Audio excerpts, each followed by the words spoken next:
দেখো, অর্থনৈতিক ভূগোলের আগের দিন আমরা পড়েছিলাম তাহলে কি উইভারের থিওরি আর হচ্ছে গিয়ে তোমার গ্রাহামের তত্ত্ব আর এলডি স্ট্যাম্পটা বলেছিলাম যে তোমরা একবার দেখে নেবে ওইটা। খুব একটা কঠিন নয়। তো আমরা এখন পড়ছি অর্থনৈতিক মডেল, ইকোনমিক জিওগ্রাফির অর্থনৈতিক মডেল। আজকে আমাদের টপিক আছে agricultural location theory by von Thunen. এখন ব্যাপার হচ্ছে এই যে লোকেশনাল যে থিওরি গুলো, এগুলো সব হচ্ছে কি তোমার লোকেশনাল অ্যানালাইসিস, ভূগোলের যে লোকেশনাল অ্যানালিসিস হয় তারই একটা ফলস্বরূপ হিসাবে আমরা এগুলো, এই তত্ত্ব বা এই মডেল গুলোকে আমরা পেয়ে থাকি। ঠিক আছে, এখন এই যে এগ্রিকালচারাল লোকেশন থিওরি, এটা অ্যাকচুয়ালি কিসের উপর বেস করে তত্ত্বটা দেওয়া হয়েছে? তত্ত্বটা মনে রাখবে, বেস করে দেওয়া হয়েছে ইকোনমিক রেন্ট, খাজনা যে তত্ত্ব, আমি পরে আসবো যে জিনিসটা কি খাজনা তত্ত্বের উপর বেস করে দেওয়া হয়েছে। তার মানে কি, কোন একটা স্থান, কোন একটা জায়গাতে তোমার যে এগ্রিকালচার যে প্যাটার্নটা, ঠিক আছে, এগ্রিকালচারের যে প্যাটার্নটা আস্তে আস্তে পাল্টে যাচ্ছে, সেটাই কিন্তু এই তত্ত্বটার মাধ্যমে উপস্থাপিত হয়েছে। তো তার আগে কিছু কথা, এই তত্ত্বটা শুরু হওয়ার আগে আমি বলে দিই যে তত্ত্বটা তোমার হচ্ছে কি নাইনটিন সেঞ্চুরির দিকে এই তত্ত্বটা তোমার হচ্ছে পাবলিশড হয়েছিল। তার মানে হচ্ছে গিয়ে এটা তিনটে ধাপ: 1826 সাল, 1826, 1850 আর হচ্ছে গিয়ে 1863 সাল। এই তিনটে ইয়ারে, তিনটে খণ্ড: 1826-এ প্রথম খণ্ড, 1850-এ দ্বিতীয় খণ্ড এবং 1863 সালে তৃতীয় খণ্ডের মাধ্যমে এই যে ভন থুনেনের মডেল, সেই মডেলটা প্রকাশিত হয়। আচ্ছা, ততটা মন দিয়ে শুনবে, বইয়ের মতো আমরা কঠিন যেমন একবারে সহজভাবে বোঝাবো যাতে তোমাদের বুঝতে সুবিধা হয়। তো এই তত্ত্বটা মনে রাখবে, একটা হচ্ছে কি তোমার ইন্ডাকটিভ তত্ত্ব। কি ইন্ডাকটিভ তত্ত্ব? এগুলো লিখে রাখবে: ইন্ডাকটিভ অর এম্পিরিক্যাল, তত্ত্ব। ইন্ডাকটিভ আর হচ্ছে কি এম্পিরিক্যাল তত্ত্ব। আর এই যে তত্ত্বটা, তত্ত্বটা অ্যাকচুয়ালি আমাদের যে রাশিমাত্রিক বিপ্লব হয়েছিল, মানে পজিটিভিস্ট আইডিওলজি,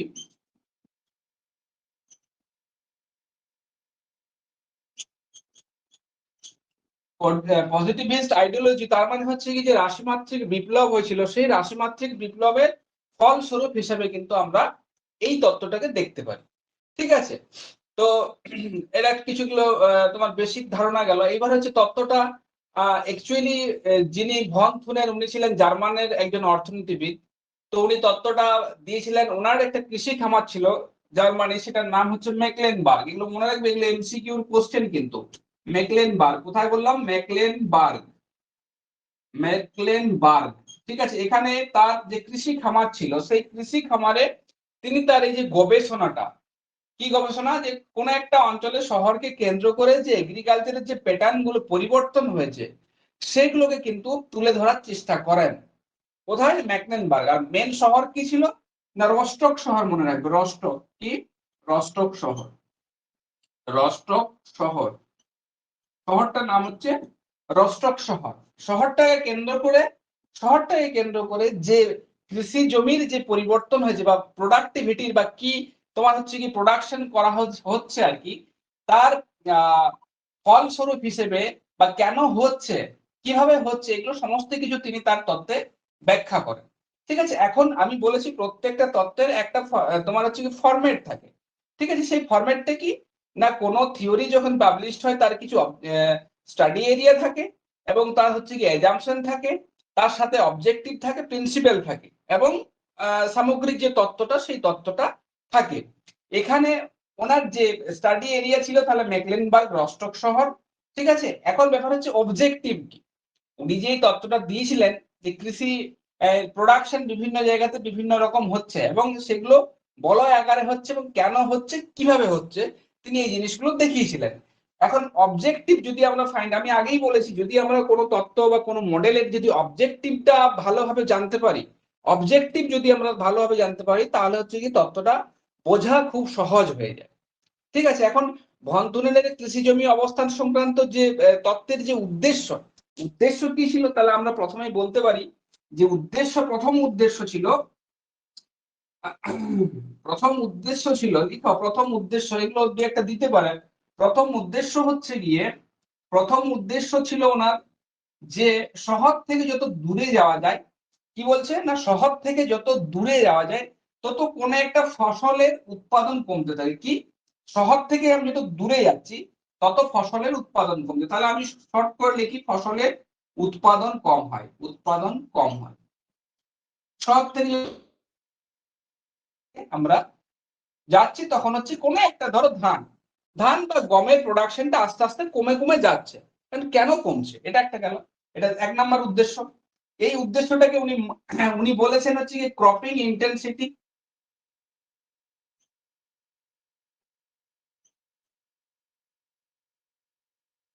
ক্রপিং ইন্টেন্সিটি পরবর্তীতে এটাকে মডেল 1-এ উনি ব্যাখ্যা করেছেন। কি মডেল 1, মডেল 1-এ ব্যাখ্যা করেছেন। মানে ওনার তত্ত্বটাকে যদি ভাগ করি মডেল 1 এবং মডেল 2, তাহলে কি হয়, তাহলে দেখো এখানে যেটা আমি বলতে চাইলাম যে ক্রপিং ইন্টেন্সিটিটাকে উনি ব্যাখ্যা করেছেন মডেল 1-এর মাধ্যমে। মডেল 1-এ কি ব্যাখ্যা করেছেন না কোনো একটা ফসলের উৎপাদন বা ইয়েল্ড বা প্রোডাকশন যত তুমি শহর থেকে দূরে যাবে তত কিন্তু আস্তে আস্তে কমতে থাকবে। এটা তোমার হচ্ছে কি 1 নাম্বার। 2 নাম্বার কি না 2 নাম্বার হচ্ছে গিয়ে শহর থেকে যত দূরে যাবে বিভিন্ন ফসলের চাষ হচ্ছে, মানে ভূমির ব্যবহার, বিভিন্ন শস্য বা ফসলের চাষ, ফসলের চাষ, ফসলের চাষ হচ্ছে।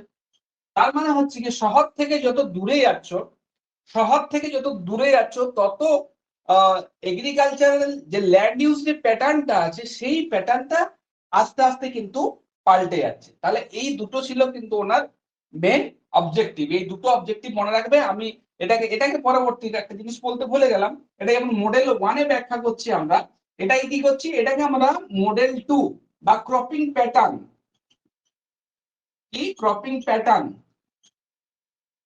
ক্রপিং প্যাটার্ন বা মডেল 2 তে ব্যাখ্যা করছি। মডেল 2, মডেল 1 আর মডেল 2 তে আমরা ব্যাখ্যা করব তত্ত্বটাকে। এখন এই যে তোমার হচ্ছে গিয়ে ভন্তনের যে কৃষি জমি সংক্রান্ত তত্ত্ব, এটার কি বেস বললাম, এটার বেস হচ্ছে খাজনা তত্ত্ব। ঠিক আছে, ইকোনমিক রেট কি না এটার ভিত্তি, ভিত্তি হচ্ছে গিয়ে তোমার, এটার ভিত্তি হচ্ছে, এটার ভিত্তি কি না ইকোনমিক রেন্ট। কি ভিত্তি না ভিত্তি হচ্ছে ইকোনমিক রেন্ট। ইকোনমিক রেন্ট মানে মনে রাখবে খাজনা মানে এখানে তোমার খাজনা আদায় নয়, খাজনা আদায় মানে হচ্ছে প্রফিট বা লাভ, প্রফিট বা লাভ। ঠিক আছে, ইকোনমিক রেন্ট এই তত্ত্বটা কে দিয়েছিলেন, এই তত্ত্বটা দিয়েছিলেন রিকার্ডো। এটা তোমাদের সিলেবাসে নেই, 2016 সালে এটা এসেছিল যে ইকোনমিক রেন্ট তত্ত্বটি কে দিয়েছিলেন, রিকার্ডো দিয়েছিলেন। ঠিক আছে, রিকার্ডো তত্ত্ব সম্বন্ধে আমাদের জানার দরকার নেই, কিন্তু ইকোনমিক রেন্ট এই কথাটা বা লোকেশনাল রেন্ট এই কথাটা আমরা ভন থুরিনের মডেলে বারবার পাবো। সুতরাং একটু ইকোনমিক রেন্ট সম্বন্ধে আমরা জেনে নিই, তাহলে আরো জিনিসটা ক্রিস্টাল ক্লিয়ার হবে যে ইকোনমিক রেন্ট বা লোকেশনাল রেন্ট এই জিনিসটা কি জিনিস। তাহলে তত্ত্বটার মেন ভিত্তি ছিল কি না ইকোনমিক রেন্ট। এটা কি না ইকোনমিক রেন্ট মানে কি প্রফিট বা লাভ। তত্ত্বটা কে দিয়েছিলেন না রিকার্ডো। ব্যাস, এর বেশি কিছু যাওয়ার দরকার নেই। এবার আসলে ইকোনমিক রেন্ট জিনিসটা কি, প্রফিট বা লাভ জিনিসটা কি। এখানে এটা তোমাদের ছবি আঁকতে হবে। ছবিটা হচ্ছে গিয়ে দেখো, ছবিটা সবাই আঁকবে কিন্তু, ঠিক আছে। এটা হচ্ছে মার্কেট, আমি ধরলাম এটা মার্কেট। ঠিক আছে, এই দিকে আছে প্রফিট বা লাভ, কি আছে প্রফিট বা বাজারজাত মূল্য, বাজার, বাজারজাত মূল্য, তার মূল্য কোন একটা প্রোডাক্টের মূল্য। এইদিকে কি আছে, এইদিকে আছে দূরত্ব, কি আছে দূরত্ব। মাঝখানে একটা জায়গাতে আমি ভাগ করলাম, মাঝখানে একটা জায়গাতে আমরা ভাগ করলাম, সেটা হচ্ছে গিয়ে তোমার প্রোডাকশন খরচ, তার মানে উৎপাদন খরচ, উৎপাদন খরচ। ঠিক আছে, ওপরে একটা দাগ দিলাম, এটা ম্যাক্সিমাম হচ্ছে গিয়ে প্রফিট লেভেল, কি maximum profit level of A produce, মানে কোন একটা তুমি প্রোডাকশন করেছো কোন একটা শস্য বা কোন একটা ফসল, তার হচ্ছে গিয়ে ম্যাক্সিমাম প্রফিট। ঠিক আছে, এখন তোমার এখানে একটা ফার্মল্যান্ড আছে ধরো কৃষি, এখানে একটা আছে কৃষি জমি, এখানে একটা আছে কৃষি জমি, হয়েছে তিনটে কৃষি জমি আছে। তার মানে কি প্রোডাকশন সেন্টার আছে তিনটে, আমার তিনটে প্রোডাকশন সেন্টার আছে এ বি এন্ড সি। এখন ব্যাপার হচ্ছে এখানে আমরা ধরে নেব এই তিনটের প্রোডাকশন খরচা বা উৎপাদন খরচা হচ্ছে একই। তাহলে উৎপাদন খরচা যদি একই হয় তাহলে আমরা সেম ধরে নিচ্ছি এখানে এই অবধি, এখানে ধরছি আমরা এই অবধি, এখানে ধরছি আমরা এই অবধি। ঠিক আছে, যে উৎপাদন খরচা হচ্ছে গিয়ে একই। এখন মাঝখান দিয়ে আমরা একটা দাগ টেনে নেব, এটা হবে পরিবহন খরচা। কি না, এটা হবে পরিবহন খরচা। কি পরিবহন খরচা, বা এটা পরিবহন খরচা লিখে নাও, পরিবহন খরচ। পরিবহন খরচ। এখন কোন একটা প্রোডাক্টকে এখান থেকে তুমি উৎপাদন করেছো, জিনিসটা ধার লাগিয়েছো, কম লাগিয়েছো, টমেটো লাগিয়েছো, সেটা আলাদা ব্যাপার। এখান থেকে তোমাকে এখানে যদি নিয়ে আসতে হয় তাহলে তোমাকে পরিবহন পরিবহন কস্ট লাগবে, ট্রান্সপোর্টেশন কস্ট লাগবে। সুতরাং এখান থেকে পরিবহন খরচ কত লাগবে, এই যে উপরের দাগটা দিয়েছি দেখো, এটা অন্য কালি ব্যবহার করছি আমি, দেখতে ইয়ে লাগবে, তোমরা বুঝতে পারবে আর কি। এই যে ধরো এটা কি, এই যে লাইনটা আমি টেনেছি, ঠিক আছে, এই যে লাইনটা, এটা আমি সোজাই করে দিচ্ছি লাইনটা, তাহলে বুঝতে সুবিধা হবে। এই লাইনটা সোজাই করে দিচ্ছি আমি, ঠিক আছে। এটা হচ্ছে গিয়ে পরিবহনের জন্য খরচা, পরিবহনের জন্য খরচা। তাহলে এখানে একটা ফার্মল্যান্ড আছে, এখানে একটা ফার্মল্যান্ড, এখানে একটা ফার্মল্যান্ড। এই ফার্মল্যান্ডের প্রোডাক্ট, প্রত্যেকটা ফার্মল্যান্ড যেগুলো আছে তাদের উৎপাদন খরচা সেম। এখন পরিবহন করতে এবং উৎপাদন, মানে পরিবহন খরচ এবং উৎপাদন খরচ মিলিয়ে টোটাল কস্ট পড়ছে ওদের কত, না এই যে তুমি এই গ্যাপটা দেখতে পাচ্ছ এই অবধি। কারণ এখানে ইন্টারসেক্ট করছে, যে কোথায় ছেদ করছে, এখানে ছেদ করছে। ঠিক আছে, একটা গেল।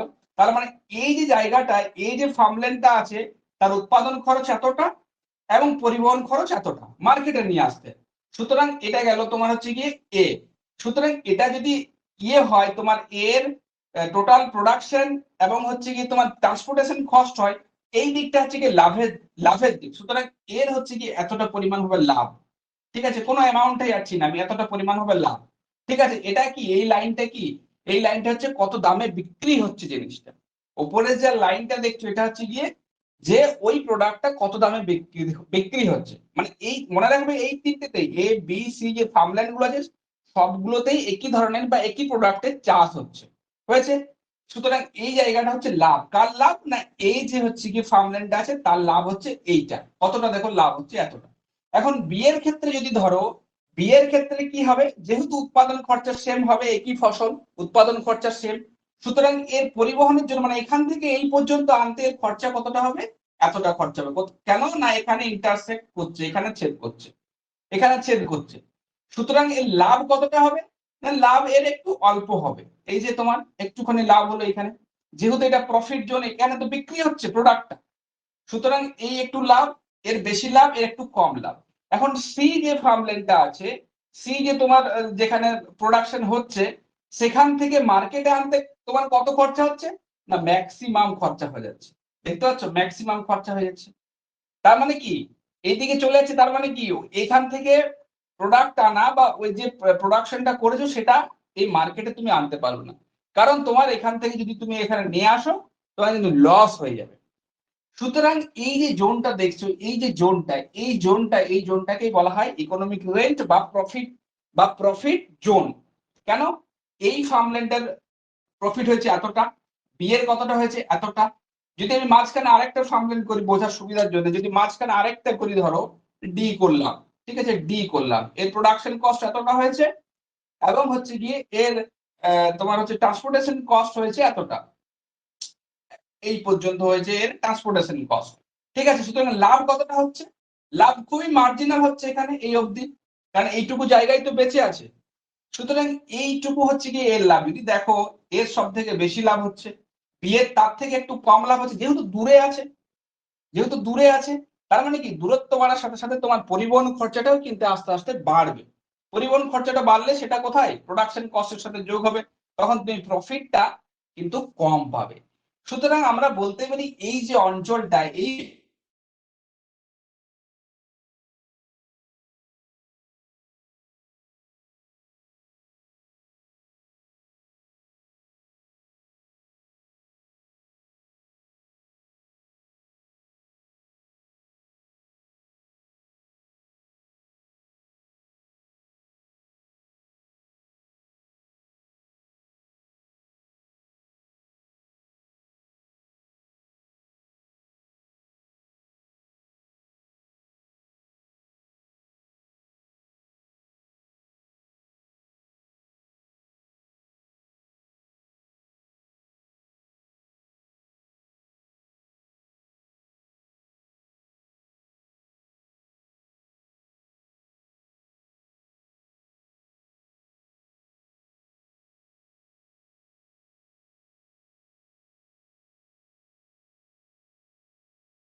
এবার দেখা যাচ্ছে?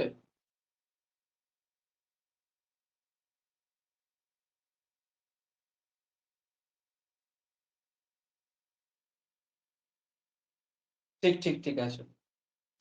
তাহলে দেখো আমরা কোথায় ছিলাম আরেকবার বলি, যেটা আমরা ছিলাম ইকোনমিক রেন্ট। তার মানে হচ্ছে গিয়ে এই আমরা ফার্মল্যান্ড করেছি, কৃষি জমি করেছি, বা কোনো একটা ফার্মার এখানে কোনো কিছু প্রোডাকশন করে, তার উৎপাদন খরচা এতটা, প্রত্যেকটার উৎপাদন খরচা হচ্ছে সেম, পরিবহন খরচাটা আলাদা। কারণ হচ্ছে কি যত দূরে যাবে তত হচ্ছে কি তোমার পরিবহন খরচটা আস্তে আস্তে বাড়তে থাকে। এখন এই যে ফার্মটা আছে, এই ফার্মের হচ্ছে কি প্রোডাকশন খরচ এতটা, ট্রান্সপোর্টেশন কস্ট হচ্ছে এতটা, দুটো মিলিয়ে যদি তুমি দেখো এর প্রফিট হবে এতটা। সেম টু সেম বি এর ক্ষেত্রে হবে এতটা, ডি এর ক্ষেত্রে হবে এতটা, এবং সি এর ক্ষেত্রে যেটা হবে সেটা বাইরে চলে যাবে। সুতরাং আমরা বলতেই পারি নিঃসন্দেহে যে হচ্ছে কি এই জোনটা হচ্ছে প্রফিট জোন। আমরা কি বলেছি যে ইকোনমিক রেন্ট মানে হচ্ছে কি প্রফিট নেট লাভ, টোটাল তোমার খরচা বাদ দিয়ে তুমি যে বিক্রি করছো সেই হচ্ছে কি যেটা পাবে সেটা হচ্ছে কি তোমার প্রফিট। এখন যেটা বলছিলাম যে লোকেশনাল রেন্ট জিনিসটা কি, লোকেশনাল রেন্ট আর কিছুই না, কোন একটা ইকোনমিক দিক দিয়ে, অর্থনৈতিক দিক দিয়ে অবস্থান ভিত্তিক যখন আমরা আলোচনা করবো, যখন এ ফার্মল্যান্ডের আমরা কত লাভ হচ্ছে সেটা বের করব, বি ফার্মল্যান্ডের আমরা কত লাভ হচ্ছে সেটা বার করব, ডি যে ফার্মল্যান্ড আছে সেটার কত লাভ হচ্ছে সেগুলো বার করব। তার মানে হচ্ছে লোকেশনাল ভিত্তিক প্রফিটটাকে আমরা বলবো লোকেশনাল রেন্ট। তার মানে দুটোই সেম, যখন আমি আলাদা আলাদা করে দেখছি তখন সেটা হচ্ছে গিয়ে আলাদা করে, এটা হচ্ছে কি এর লাভ, এটা এর লাভ, এটা এর লাভ। কিন্তু আমি যদি বলি যে এই স্থানে এই যে প্রোডাকশন সেন্টারটা আছে বা ফার্মল্যান্ডটা আছে, সেই ফার্মল্যান্ডটার টোটাল লাভ কত হচ্ছে, নেট প্রফিট কত হচ্ছে, অবস্থান ভিত্তিক এ বি সি ডি, ঠিক আছে, এই অবস্থান ভিত্তিক এদের কত প্রফিট হচ্ছে, সেইটাকে আমরা তখন বলবো লোকেশনাল রেন্ট। তার মানে আমরা বলতে পারি ইকোনমিক রেন্ট আর লোকেশনাল রেন্ট দুটোই সমান। যখন আমরা অবস্থান ভিত্তিকের কথা বলবো তখন সেটা আমরা বলছি লোকেশনাল রেন্ট। এই পর্যন্ত ক্লিয়ার হয়েছে? এটা ইকোনমিক রেন্টের ধারণা আমি বুঝিয়ে দিলাম, কারণ হচ্ছে লোকেশনাল রেন্ট কথাটা আমি প্রত্যেকবার ডায়াগ্রাম যে ছবিগুলো আঁকবো সেই ডায়াগ্রামে কিন্তু প্রত্যেকটা জায়গাতেই এই লোকেশনাল রেন্টকে নরমালি এল আর বলা হয়, মনে রাখবে এল আর কি বলা হচ্ছে, এল আর, ঠিক আছে। তার মানে হচ্ছে রেভিনিউ বা লাভ, ঠিক আছে, রেভিনিউ বা লাভ। এখন এটা হচ্ছে ইকোনমিক রেন্টের ধারণা। এখন তত্ত্বে যাওয়ার আগে আমরা বিশেষ কিছু কিছু অনুমান বা প্রিমাইসিস দেখবো, ঠিক আছে, অনুমান, যে ভন তুনেন কি কি অনুমান করেছিলেন। প্রথমে অনুমানের আমরা প্রথমেই বলতে পারি এক নম্বরে যে অনুমান সমূহের মধ্যে এক নম্বরে বলতে পারি যে উনি আইসোলেটেড স্টেট, কি আইসোলেটেড, আইসোলেটেড স্টেট, আইসোলেটেড স্টেটের ধারণা দিয়েছিলেন। তার মানে আইসোলেটেড স্টেট মানে থেকে আইসোলেট, আইসোলেট মানে হচ্ছে গিয়ে বিচ্ছিন্ন করা। তার মানে উনি এমন একটা শহরের কল্পনা করেছিলেন যে শহরটার হচ্ছে কি যে শহরটার মাঝখানে ধরো একটা মেইন সেন্ট্রাল সিটি থাকবে, এবং এই সেন্ট্রাল সিটিটার চারপাশে একটা টোটাল অন্যান্য জায়গা থেকে বিচ্ছিন্ন একটা এরকম জায়গা থাকবে, ঠিক আছে। সেটাকেই উনি বলেছেন যে আইসোলেটেড স্টেট, ঠিক আছে, যেটা কারো উপর কিন্তু ডিপেন্ডেন্ট না। এরকম একটা সেন্ট্রাল সিটি থাকবে, কেন্দ্রীয় শহর থাকবে, এবং কেন্দ্রীয় যে শহরটা তার পাশে একটা হচ্ছে গিয়ে এগ্রিকালচারাল ল্যান্ড থাকবে। এটা হচ্ছে আইসোলেটেড স্টেট, এর সাথে কারো যোগাযোগ থাকবে না। এটা হচ্ছে গিয়ে তোমার এক নাম্বার। দু নম্বরে কি বলছেন, দু নম্বরে বলছেন যে বাজার বা শহর থেকে ঘিরে ধরো এই অঞ্চলে কি বললাম কৃষিকাজ থাকবে, এটা এক নাম্বার পয়েন্ট, কৃষিক্ষেত্র থাকবে। এইবারে হচ্ছে গিয়ে দু নাম্বার, এই কৃষিক্ষেত্রে যে সমস্ত প্রোডাকশন, যে সমস্ত শস্যের চাষ হবে, যে সমস্ত শস্যের চাষ হবে সেই শস্যের উদ্বৃত্ত গুলো, ঠিক আছে, প্রথমে ধরো কোনো কৃষক যখন চাষ করবে সে তো নিজের আগে পেট ভরবে জীবিকা নির্বাহের জন্য, ঠিক আছে, নিজের আগে পেট ভরবে, তারপরে সারপ্লাস হলে তখন সে কি করবে, তখন সেটাকে কোথায় নিয়ে যাবে, বাজারে বিক্রির জন্য নিয়ে যাবে। তাহলে দু নম্বর পয়েন্টে আমরা বলতে পারি যে বাজার বা শহরটিকে ঘিরে থাকা গ্রামীণ কৃষিক্ষেত্রে উদ্বৃত্ত শস্য শুধুমাত্র ওই শহরটিতেই বিক্রি করা হবে। এটা দু নম্বর। তিন নম্বরে আমরা কি বলতে পারি, এটা লিখছি না, তিন নম্বর পয়েন্টে আমরা বলতে পারি যে হচ্ছে কি বাজারের যে ধরো এই বাইরের এলাকা, যে এই যে আশেপাশের এলাকাগুলো আছে, এই এলাকা থেকে কোন রকম কোন কৃষিজাত পণ্য বা কৃষিজাত সামগ্রী কিন্তু আসবে না। ব্যাপারটা বুঝো কি বলছি, এই এই যে বাউন্ডারিটা আমি করলাম, এই বাউন্ডারির বাইরে থেকে কখনোই কিন্তু কৃষিজাত ফসল বা উদ্বৃত্ত ফসল কিন্তু এখানে আসবে না, যা হবে এর ভেতরেই সমস্ত কিছু হবে। এটা তিন নাম্বার পয়েন্টে গেল। চার নাম্বারে আমি কি বলতে পারি না 4 নম্বরে হচ্ছে কি মানুষ হচ্ছে রেশনাল, কি এটা একটা লিখি রেশনাল বা ইকোনমিক ম্যান। দেখবেন এটা economic man, economic man, economic man জিনিসটা কি? তার মানে হচ্ছে কি মানুষ যুক্তিবাদী, মানে মানুষ যেখানে প্রফিট থাকে, প্রফিট যেখানে লাভ পাবে, মানুষ তার লাভের জন্য বিচার বুদ্ধি, তার ক্ষমতা, তার দক্ষতাকে কাজে লাগাবে। সেই জন্য উনি বলেছেন যে 4 নম্বরে মানুষ হচ্ছে রেশনাল বা যুক্তিবাদী বা ইকোনমিক ম্যান, সে সবসময় তার প্রফিটটা দেখবে। এটা একটা গেল 2 নম্বর। 4 নাম্বার গেল। 5 নাম্বারে কি না পরিবহনের মাধ্যম। আমরা বলতে পারি যে পরিবহনের মাধ্যম হিসাবে, এটা অনেক সময় কোশ্চেনে আসে, পরিবহনের মাধ্যম যেহেতু এখানে একটা পুরো এগ্রিকালচারাল ল্যান্ড থাকবে, সেই ল্যান্ড থেকে এই বাজারে এখান থেকে আসবে, সুতরাং এমনি এমনি তো আসবে না, তখন একটা পরিবহনের মাধ্যম থাকতে হবে। পরিবহনের মাধ্যম হিসেবে কি বলেছেন? মাধ্যম হিসেবে ঘোড়ায় টানার গাড়ি, কি বলেছেন? কাঠ। এই কাঠ মানে সে গরু গাড়ি নয়, এটা হচ্ছে কি ঘোড়ায় টানার গাড়ি, ঘোড়ায় টানার গাড়ি, এটা একটা বলেছেন। যে ওই যে প্রোডাক্ট গুলো তো আনতে হবে মার্কেটে, তার জন্য একটা ঘোড়ায় টানার গাড়ি লাগবে, এটা একটা বলেছেন। 6 নম্বরে কি বলেছেন না 6 নম্বরে বলেছেন যে এই যে অঞ্চলটা, সেই অঞ্চলটা ভৌগোলিক দিক দিয়ে একই বৈশিষ্ট্য যুক্ত হবে, ভৌগোলিক দিক দিয়ে একই বৈশিষ্ট্য যুক্ত হবে, তার মানে তার ট্রেন সারফেস, সেখানকার মানুষের কালচার সংস্কৃতি, সেগুলো একই রকম হবে। ঠিক আছে, এগুলো গেল মেন কিছু অ্যাজাম্পশনস। এগুলো অ্যাজাম্পশনস, এই অ্যাজাম্পশনস গুলো ঠিক হলে ওনার তত্ত্বটা কিন্তু অ্যাকসেপ্টেবল, এটা মনে রাখবে, ওনার তত্ত্বটা কিন্তু অ্যাকসেপ্টেবল। এরপরে কিন্তু আমরা সরাসরি চলে যাচ্ছি তত্ত্বটা। এবার তত্ত্বটা মন দিয়ে শুনবে, এখনো পর্যন্ত যা যা করেছে তত্ত্বটা মন দিয়ে শুনবে, একবারে সহজভাবে বোঝাবো। বইয়ে দেখবে অনেকটা ঘুরিয়ে আছে, জটিল আছে, এখানে খুবই সহজভাবে শেখাবো। দেখো তাহলে আমরা চলে যাবো মেন তত্ত্বতে।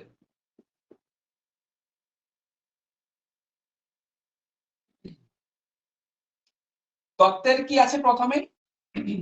হ্যালো তত্ত্বের স্যার, আমি কি বলেছিলাম? হ্যাঁ মেন তত্ত্বটা ঢোকার আগে একটা আমাকে জিনিস বলুন, যে লোকেশনাল রেঞ্জ বলো। যেটা বললেন, যেটা তার জমি যে খাজনা যেটা বললেন লোকেশনাল রেল, হুম, মানে সেক্ষেত্রে হুম। তার পরিবহন ব্যয়টা বাদ দিয়ে যতটা সে লাভ করছে সেটাই তো তার লোকেশনাল রেন্ট। হ্যাঁ হ্যাঁ হ্যাঁ, মানে টোটালটা আর কি, তার প্রোডাকশন কস্ট এবং ট্রান্সপোর্টেশন কস্ট দুটো মিলিয়ে তার তো একটা খরচা হয়েছে। ধরো এই পেনটা তৈরি করতে তো একটা খরচা লেগেছে। সেই পেনটার খরচাটা আমি যখন বিক্রি করবো, ধরো পেনটা তৈরি করতে আমার 5 টাকা, আমি তোমার তৈরি করেছে, বিকছি 10 টাকায়। ঠিক আছে, মানে 5 টাকার মধ্যে 3 টাকা ধরো হচ্ছে কি তোমার প্রোডাকশন কস্ট, 2 টাকা হচ্ছে কি পরিবহন কস্ট, টোটাল হচ্ছে 5 টাকা। আমি বিকছি 10 টাকা, তার মানে 10 - 5, এখানে 5 টাকা হচ্ছে আমার ইকোনমিক রেন্ট, মানে প্রফিট। ইকোনমিক রেন্ট মানে প্রফিট, নেট প্রফিট। এবারে সেই ইকোনমিক রেন্টটাই ইয়ারটাই যখন আমি লোকেশন ভিত্তিক করছি, যে আমার এই এই যে কোম্পানিটা, এই ক্যামলিন কোম্পানিটা যেখানে তৈরি করেছে পেনটা, ঠিক আছে, এই ক্যামলিন কোম্পানিটার অবস্থান ভিত্তিক আলোচনা, যে সেটা কলকাতায় আছে, কলকাতায় ক্যামলিন কোম্পানিটা আছে, সুতরাং আমি করছি ক্যামলিন কোম্পানির কত লাভ হচ্ছে, এটা হচ্ছে কি locational rate.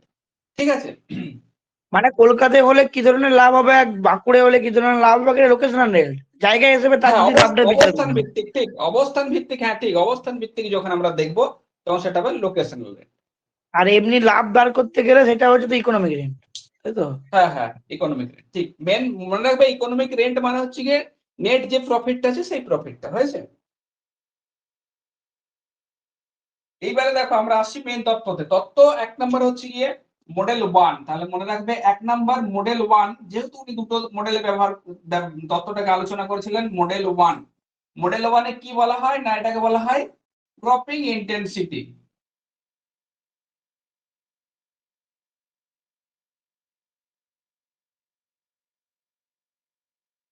Cropping intensity theory,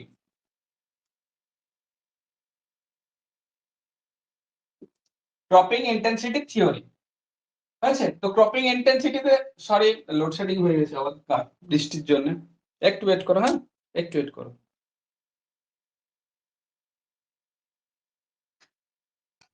লিলের model number 1। হ্যাঁ একটু ওয়েট করো, লোডশেডিং, বৃষ্টি হচ্ছে তো। হ্যাঁ, আজকে তো প্রচুর বিয়ে হচ্ছে। লোডশেডিং হওয়ার কথা নয়। ওই এটা করে আমার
আরেকটা লাইট ছিল,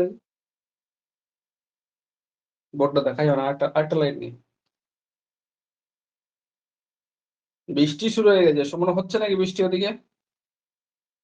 আরেকটা লাইট আছে।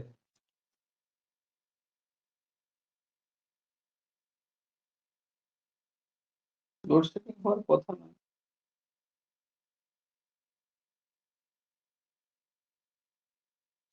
আরেকটা ওই ব্যাগের ভিতর আছে, ওইখানে লাল রঙের ব্যাগটা আছে।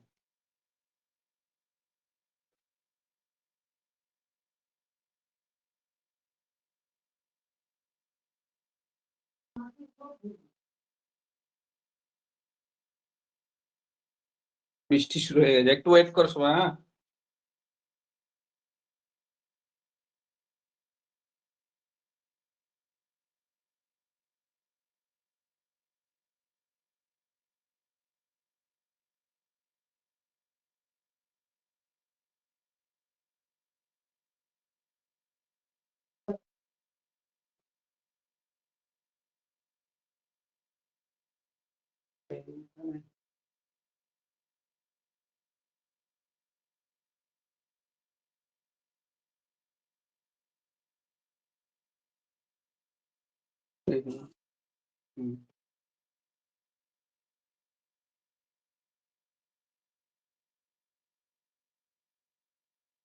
লাইট কিরকম আসছে সুমন?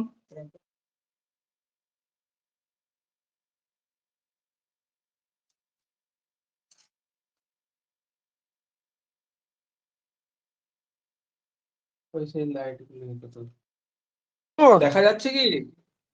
দেখা যাচ্ছে, দেখা যাচ্ছে, সেইটা বলো আগে। দেখা যাচ্ছে, দেখা যাচ্ছে। দেখা যাচ্ছে? হ্যাঁ স্যার। দেখা যাচ্ছে না? 3-4টা লাইট দেওয়া আছে। একটু দাঁড়াও, এই লাইটটা একটু টিক দিয়ে দিই।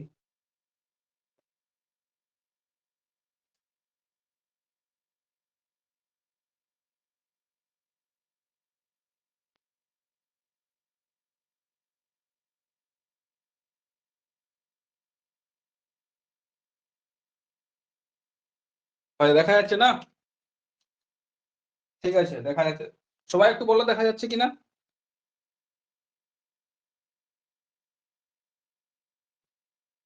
দেখা যাচ্ছে তো? হ্যাঁ স্যার। আচ্ছা, ঠিক ঠিক ঠিক। লোডশেডিং হয়ে গেছে, একটু অ্যাডজাস্ট করো, কিছু করার নেই। নর্মালি হয় না এরকম, ঝড় বৃষ্টিতে হয় না। আচ্ছা দেখো, তাহলে বলছিলাম, মন দিয়ে শুনবে তাহলেই হবে। তাহলে বলছিলাম মডেল ওয়ানে কি ব্যাখ্যা করা হয়েছে, ক্রপিং ইন্টেন্সিটি। যখন আমি তত্ত্বটা শুরু হয় তখন কি বলেছিলাম, যে ক্রপিং ইন্টেন্সিটিতে কি বলা হচ্ছে না, আমি যদি কোনো একটা মার্কেট থেকে দূরে যাচ্ছি, মার্কেট থেকে যখন দূরে যাচ্ছি, তখন কোনো একটা ফসলের উৎপাদনের পরিমাণ আস্তে আস্তে কমে যাচ্ছে। ধরো এর মার্কেট আছে, এই মার্কেট আছে, এইখানে ধরো গমের চাষ হচ্ছে, ঠিক আছে, গমের চাষ হচ্ছে। যখন আমি মার্কেট থেকে দূরে যাচ্ছি, তখন কি হচ্ছে, তখন হচ্ছে গমের যে প্রোডাকশনটা মার্কেট এরিয়াতে, গমের যে প্রোডাকশন হচ্ছে অতিরিক্ত হচ্ছে। কিন্তু যখনই আমি চলে যাচ্ছি 1 কিলোমিটার 2 কিলোমিটার, যখনই আমি চলে যাচ্ছি, তখনই হচ্ছে কি তোমার এই যে গমের যে প্রোডাকশনটা, সেই প্রোডাকশনটা আস্তে আস্তে কমে যাচ্ছে, কমে একটা অন্য ফসল কিন্তু সেখানে চাষ করা হচ্ছে। এই জিনিসটা কেন হচ্ছে, মার্কেট থেকে আস্তে আস্তে যত দূরে যাচ্ছি, কোন একটা শস্যের প্রোডাকশন, তার মানে শস্য নিবিড়তাটা, ক্রপিং ইন্টেন্সিটি মানে কি, শস্য নিবিড়তা, শস্য নিবিড়তা আস্তে আস্তে কমে কমে যাচ্ছে। এটা কেন কমছে, মডেল ওয়ান কিন্তু তার ব্যাখ্যা করে। সুতরাং ব্যাখ্যা করার আগে আমরা একটা ইকুয়েশন লিখবো, সেই ইকুয়েশনটা সবসময় মনে রাখবে। ইকুয়েশনটা হচ্ছে কি তোমার এল আর, এক সাইড করলে কি তাহলে সুবিধা হবে, এল আর মানে locational range is equals two হচ্ছে কি তোমার ওয়াই পি মাইনাস সি, বিভিন্ন ওয়ে বিভিন্ন আছে, পি মাইনাস সি তোমার হচ্ছে কি মাইনাস কি হবে Y D F, Y D F. এই যে এখানে লিখেছি এল আর সমান ওয়াই, ব্র্যাকেটে আছে কি তোমার, ব্র্যাকেটে আছে পি মাইনাস সি, আবার ব্র্যাকেট ক্লোজ, মাইনাস কি আছে ওয়াই ডি এফ, হয়েছে। এখন এল আর মানে তো আমরা জানি যে লোকেশনাল রেঞ্জ, ঠিক আছে।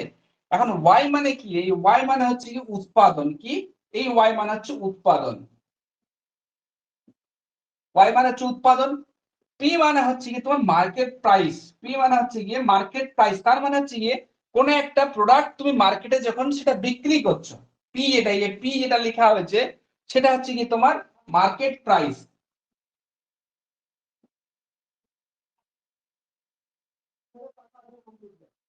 Market price. আর সি মানে হচ্ছে কি প্রোডাকশন কস্ট,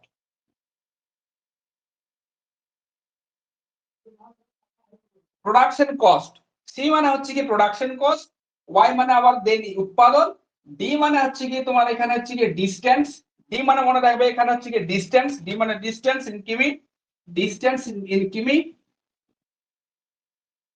কিমি, আর এফ মানে হচ্ছে কি পরিবহন খরচ বা ট্রান্সপোর্ট কস্ট।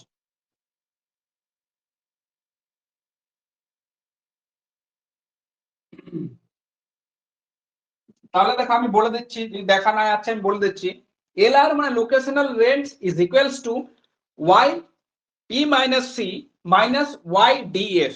এটা বিভিন্ন বই বিভিন্ন আছে, তবে এম মাইনাস সি করা আছে অর্থনৈতিক ভূগোলে অনিশ চট্টোপাধ্যায়ের বইয়ে, অসুবিধা নেই, একই জিনিস। এম মানে মার্কেট প্রাইস, ওয়াই মানে হচ্ছে কি উৎপাদন, ফসলটা কতটা পরিমাণ উৎপাদন হচ্ছে, পি মানে হচ্ছে কি মার্কেট প্রাইস, বাজারে তুমি কত টাকায় সেটাকে বিক্রি করছো, অনেক সময় ইংরেজিতে লিখি বাংলাতে অসুবিধা হবে, মার্কেট প্রাইস তার মানে হচ্ছে কি বাজারজাত মূল্য আমরা বলতে পারি। সি মানে হচ্ছে কি প্রোডাকশন কস্ট মানে উৎপাদন খরচা, ডি মানে ডিস্টেন্স মানে তুমি কত কিলোমিটার যাচ্ছ সেটা হচ্ছে ডিস্টেন্স, 1 কিলোমিটার 2 কিলোমিটার 3 কিলোমিটার। আর এফ হচ্ছে গিয়ে ট্রান্সপোর্টেশন কস্ট বা ট্রান্সপোর্ট কস্ট বা পরিবহনের জন্য কত খরচ, এটা হচ্ছে গিয়ে পার টন পার কিমি আমরা বলতে পারি, পার টন পার কিমি বলতে পারি, ঠিক আছে। এখন তাহলে কি এটা লিখলাম কারণ এটা আমাদের কাজে লাগবে। এখন বলছে ক্রপিং ইন্টেন্সিটি কেন কমছে, মানে তোমার কেন কমে যাচ্ছে শস্যটা। ধরো আমি যদি একটা গ্রাফ করি, ঠিক আছে, এরকম একটা করলাম গ্রাফ, ঠিক আছে। এখন এখানে একটা জিনিস মনে রাখবে যে এটা হচ্ছে মার্কেট, এই যে এটা হচ্ছে এলআর, এই যে রেখাটা উপর দিকে ভার্টিক্যাল যে এক্সিসটা আছে, ভার্টিক্যাল এক্সিসটা হচ্ছে কি এলআর লোকেশনাল রেঞ্জ, এইদিকে আছে ডিসটেন্স দূরত্ব, এদিকে ডিসটেন্স, ঠিক আছে। এদিকে আর বিভিন্ন ফার্মল্যান্ড গুলো থাকবে, এখানে ফার্মল্যান্ড থাকবে, এখানে ফার্মল্যান্ড থাকবে, এখানে ফার্মল্যান্ড, মানে যেখানে তোমার ওই প্রোডাক্টটা উৎপন্ন হচ্ছে। এক্ষেত্রে আমরা ধরে নেই যে সবকিছু প্রোডাকশন কস্ট হচ্ছে কি তোমার একই রকম বা একই আমরা বলতে পারি, ঠিক আছে। এখন ধরো মার্কেট এরিয়ার এই যে সূত্রটা যদি ভালো করে দেখো, কি আছে ওয়াইডিএফ মানে কি, ওয়াইডিএফ যেটা আছে, ওয়াইডিএফ মানে হচ্ছে কি ডিসটেন্স, ঠিক আছে, ডিসটেন্স ইন কিলোমিটার। এখন দেখো, এখন এটা হচ্ছে মার্কেট, তার আগে একটা জিনিস মনে রাখবে, এটা হচ্ছে বাজার, তার আগে মনে রাখবে যে আমাদের চাষবাস কিন্তু দু রকম হয়, একটা হচ্ছে ইন্টেনসিভ আর একটা এক্সটেন্সিভ।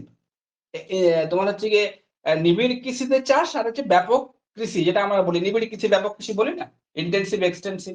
এখন ইন্টেনসিভ কৃষিতে কি পার ইউনিট এরিয়াতে কি প্রোডাকশন সব থেকে বেশি হয়, তাই তো প্রোডাকশন সব থেকে বেশি হয় কিসে, নিবিড় কৃষিতে, বলে না প্রতি হেক্টরে তোমার হচ্ছে উৎপাদন সব থেকে বেশি। কিন্তু ব্যাপক কৃষিতে কি হয় না, ব্যাপক কৃষিতে পার হেক্টর হচ্ছে কি তোমার, গিয়ে তোমার হচ্ছে উৎপাদনটা কম হয় কিন্তু মাথা পিছু আবার বেশি হয়। সুতরাং ওইতে যাচ্ছি না, মনে রাখবে যদি মার্কেট এরিয়ার কাছাকাছি কোনো কৃষক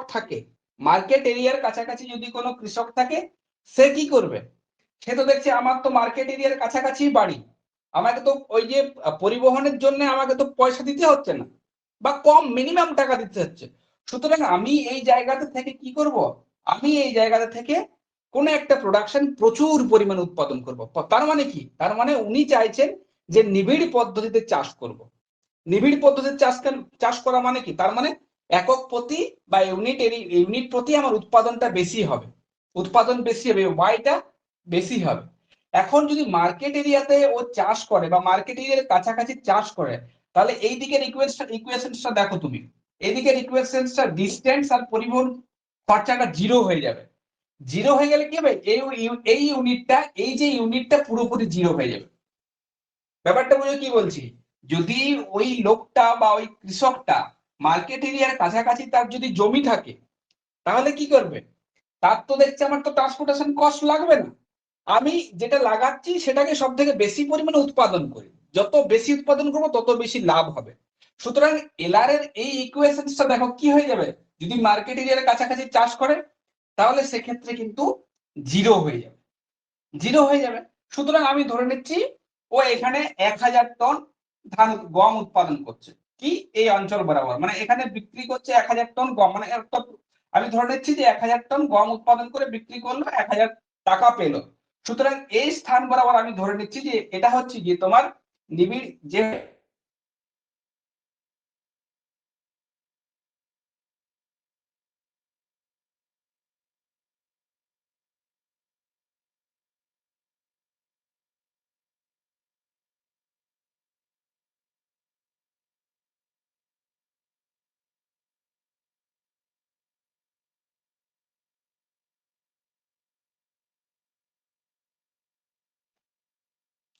যদি এখানে এক্সটেন্সিভ পদ্ধতিতে চাষ করে, মানে ব্যাপক কৃষির মাধ্যমে চাষ করে, তাহলে কি হবে, তাহলে ওর প্রোডাকশন কম হবে। আমরা কি জানি, ব্যাপক কৃষির একটা বৈশিষ্ট্য জানি, সেটা হচ্ছে কি তোমার পার ইউনিট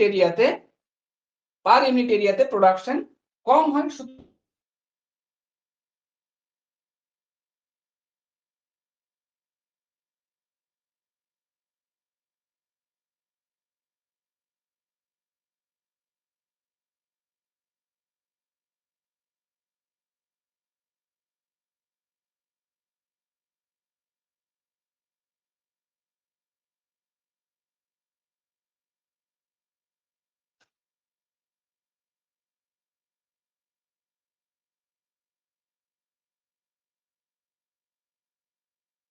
আচ্ছা, আপ ডাউন করছে না,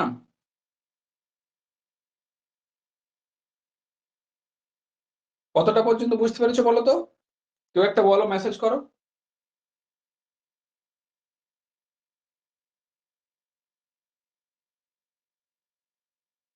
ওই যে আচ্ছা, কেউ 1000 একজন টন। বলো কতটা পর্যন্ত বোঝা গেছে।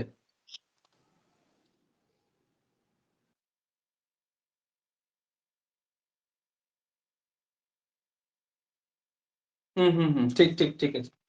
তাহলে দেখো, কেউ যদি ধরো এখানে নিবিড় পদ্ধতিতে চাষ করে মার্কেটিং এর কাছাকাছি, নিবিড় পদ্ধতিতে চাষ করলে কি হবে বলেছি না, আমরা জানি নিবিড় কৃষির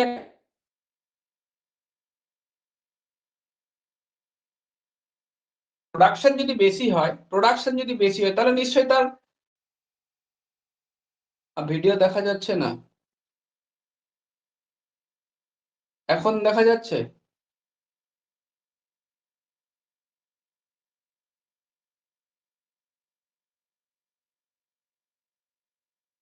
আচ্ছা ঠিক আছে, এখন দেখা যাচ্ছে, ঠিক আছে ঠিক আছে।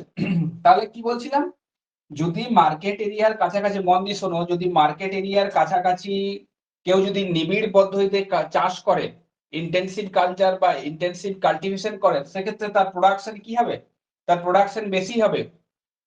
প্রোডাকশন বেশি হলে কি হবে, প্রোডাকশন বেশি হলে সে বাজারে ওটাকে বিক্রিও বেশি পরিমাণে করতে পারবে। যদি আমার ইউনিট বেশি থাকে, যদি বাজারে বিক্রি করে আমার লাভ তো বেশি পাবো। সুতরাং মার্কেট এরিয়ার কাছাকাছি ইন্টেনসিভ এগ্রিকালচার হবে।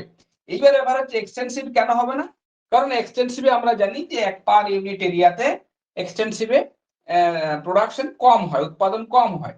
সুতরাং মার্কেট এরিয়ার কাছাকাছি কৃষক চাইবে যে তার প্রফিট সব থেকে বেশি হয়, কারণ আমরা জানি ম্যান, তারা হচ্ছে কি ইকোনমিক ম্যান, তারা হচ্ছে কি সবসময় প্রফিটটা দেখবে, তারা সবসময় লাভটা দেখবে, এটা কি ওনার প্রথমে এক্সাম্পশনে বলা আছে। সুতরাং এখান থেকে যত তুমি দূরে যেতে দূরে যত যাবে, এই ধরো এখানে একটা প্রোডাকশন সেন্টার আছে এ বি এন্ড সি, যত দূরে যাবে তত কি ডিস্টেন্সটা বাড়বে। ডিস্টেন্সটা বাড়লে দেখো যদি আমি ক্যালকুলেশনটা করি এটা, তাহলে তোমার আসল ব্যাপারটা বেরিয়ে যাবে। এখন এখানে আমি করছি সুবিধার জন্য, কি আছে এলআর, এলআর আছে কত, আচ্ছা ওটা লিখছি না। এখন আমি ধরে নিলাম যে আমার পরিবহনের জন্য খরচা হয়েছে, পরিবহনের জন্য ধরো খরচা 100 টাকা, এই তো চলে এসেছে 100 টাকা, 100 টাকা পার কিমি, টাকা পার টন পার কিমি, হয়েছে হয়েছে। তাহলে দেখো কি বলছে, 100 টাকা পার টন পার কিমি খরচা, মানে 100 টন 1 কিমি, তোমার হচ্ছে কি 1 টন নিয়েছে 1 কিমিতে 100 টাকা খরচা হয়েছে।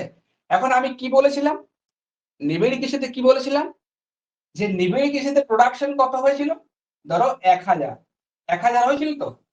তাহলে আমি যদি 1000 আমি ধরি, তাহলে কি এটা আগে আমি ধরে নিচ্ছি যে এর প্রোডাকশন সমস্ত কিছু সেম, পি মাইনাস সি এগুলো সেম, প্রোডাকশন খরচা হচ্ছে সেম, শুধু ইয়েলটা ধরেছিলাম, ইয়েল মানে উৎপাদন, উৎপাদন আমরা ধরেছিলাম যে 1000। তাহলে আমরা যদি ধরি এলআর, এলআর সমান হচ্ছে 1000, 1000 হচ্ছে গিয়ে 1000 মাল্টিপ্লাই করো, 1000 মাল্টিপ্লাই হচ্ছে গিয়ে ওয়াই ডিএফ দিয়ে, আমি বোঝার সুবিধার জন্য করছি। তাহলে ওয়াই ডিএফ এ কত হবে, ওয়াই ডিএফ যেটা আছে কি আছে, ওয়াই মানে হচ্ছে কি তোমার এখানে আছে উৎপাদন, তাহলে আবার উৎপাদন ধরতে হবে আমাকে, 100 টন ধরলাম, এই যে 100 টন উৎপাদন খরচা আর কি, ডি মানে ডিস্টেন্স মানে 1 কিলোমিটার যেতে, আর হচ্ছে কি তোমার কত 100 টাকা খরচা, 100 টাকা খরচা। তাহলে টোটাল যদি আমি খরচা দেখি, ট্রান্সপোর্ট কস্ট দেখি, পরিবহন খরচা দেখি, এলার নয় ট্রান্সপোর্ট কস্ট দেখি। আচ্ছা এটা সুবিধা হয় আরো, যদি আরো সহজ হবে যদি আমরা পরিবহন খরচাটা দেখি, ওয়াইডিএফ টা যদি বের করি, ওয়াইডিএফ, ঠিক আছে ওয়াইডিএফ টা বের করি। এখন আমি কি জানি, ওয়াই এল জানি যে আমার 1000 ইউনিট আমার উৎপাদন হয়েছে, 1000 ইউনিট উৎপন্ন হয়েছে, আর ডি মানে হচ্ছে কি তোমার ডিস্টেন্স, 1 কিলোমিটার নিয়ে যেতে হবে, প্রোডাকশন কস্ট হচ্ছে 1000 টাকা, 100 টাকা, সরি কত ধরেছি 100 টাকা ধরেছি, প্রোডাকশন কস্ট হচ্ছে 100 টাকা। তাহলে এখানে কত হবে টোটাল কস্ট, এখানে কত হবে 10,000 টাকা ওর খরচাই হয়ে যাবে 1 কিলোমিটার নিয়ে যেতে, 1 কিলোমিটার নিয়ে যেতে কত হবে খরচা হবে 10,000 টাকা। তার মানে কি, বাজার থেকে যদি সে 1 কিলোমিটার দূরে চাষ করে, বাজারে আনতে তার 10,000 টাকা শুধুমাত্র পরিবহন খরচাই লাগবে। এখন এটা যদি আমি এক্সটেন্সিভে ধরি, এক্সটেন্সিভে কি বলেছিলাম, যে এক্সটেন্সিভে পার ইউনিটে উৎপাদন কম, আমি কি ধরেছিলাম 10 ধরেছিলাম 10। তাহলে 10 যদি বের করি, 10 মাল্টিপ্লাই কত 1 কিলোমিটার, মাল্টিপ্লাই কত 100, হ্যাঁ ওটা 1000 ইন্টু 100 হলে 1 লাখ হচ্ছে না? যেটা হয় তা 1 লাখ হবে, 1,200 শত হাজার অযুত লক্ষ, হ্যাঁ 1 লাখই হবে, ঠিক আছে ঠিক আছে, 5টা হবে 1 2 3 4 5, ঠিক আছে 5টা হবে 1 লাখ হচ্ছে, ঠিক আছে। তো 1 লাখ হচ্ছে, তাহলে পরিবহন খরচাটা আমার বেড়ে গেল। এখন ব্যাপার হচ্ছে যেটা এক্সটেন্সিভে, ব্যাপকে যেটা হচ্ছে, ব্যাপকে কি হচ্ছে, ব্যাপকে ধরো এই জায়গাটাতে আমার হচ্ছে গিয়ে 10 টন উৎপাদন হয়েছে, এবার এটাকে এইদিকে নিয়ে যেতে হবে, আমার তো জানি 1 কিলোমিটারে কত খরচা হচ্ছে 100 টাকা, তাহলে এটা কত হবে 1 2 3 1000 টাকা। তাহলে দেখো যদি আমি বাজার থেকে দূরে যাই তাহলে কি হয়, বাজার থেকে যত আমরা দূরে যেতে থাকবো তত আমার কিন্তু এই যে ব্যাপক কৃষির যে ট্রান্সপোর্টেশন যে কস্টটা, সেইটা আস্তে আস্তে কিন্তু তোমার কম হতে থাকছে। কিন্তু এক্সটেন্সিভে কেন, ধরো তুমি এখানে বি যে জায়গাটা আছে, এই জায়গাটা তুমি ইন্টেন্সিভ বা নিবিড় ভাবে চাষ করছো, কোনো একটা প্রোডাকশন গমের চাষ করছো, এখানে তুমি প্রচুর পরিমাণে গম উৎপাদন করেছো, এখন এই গমটাকে তোমাকে মার্কেটে নিয়ে আসতে হবে। তুমি দেখছো কি এই তোমার হচ্ছে কি যে পরিমাণ তুমি গমটা উৎপাদন করেছো তার দ্বিগুণ খরচা হয়েছে পরিবহনের জন্য। সুতরাং তোমার মতে কি হবে, তোমার মতে এখানে যদি তুমি গম তৈরি করছো বা গম প্রোডাকশন করছো, সেটা কোথায় করলে ভালো হবে, না এই মার্কেট এরিয়ার যদি আমি কাছাকাছি ভাবে করি এবং সব থেকে বেশি পরিমাণ উৎপাদন করি, তাহলে আমার ট্রান্সপোর্টেশন কস্ট লাগছে না, পরিবহন খরচা লাগছে না। আর পরিবহন খরচা যদি না লাগে, পরিবহন খরচা যদি না লাগে, তাহলে কি আমার যত পরিমাণে প্রোডাকশন করবো পুরোটাই লাভ। তার জন্য কি হবে, তার জন্য ছবিটা কি হবে দেখো, তার জন্য কি হবে ব্যাপারটা,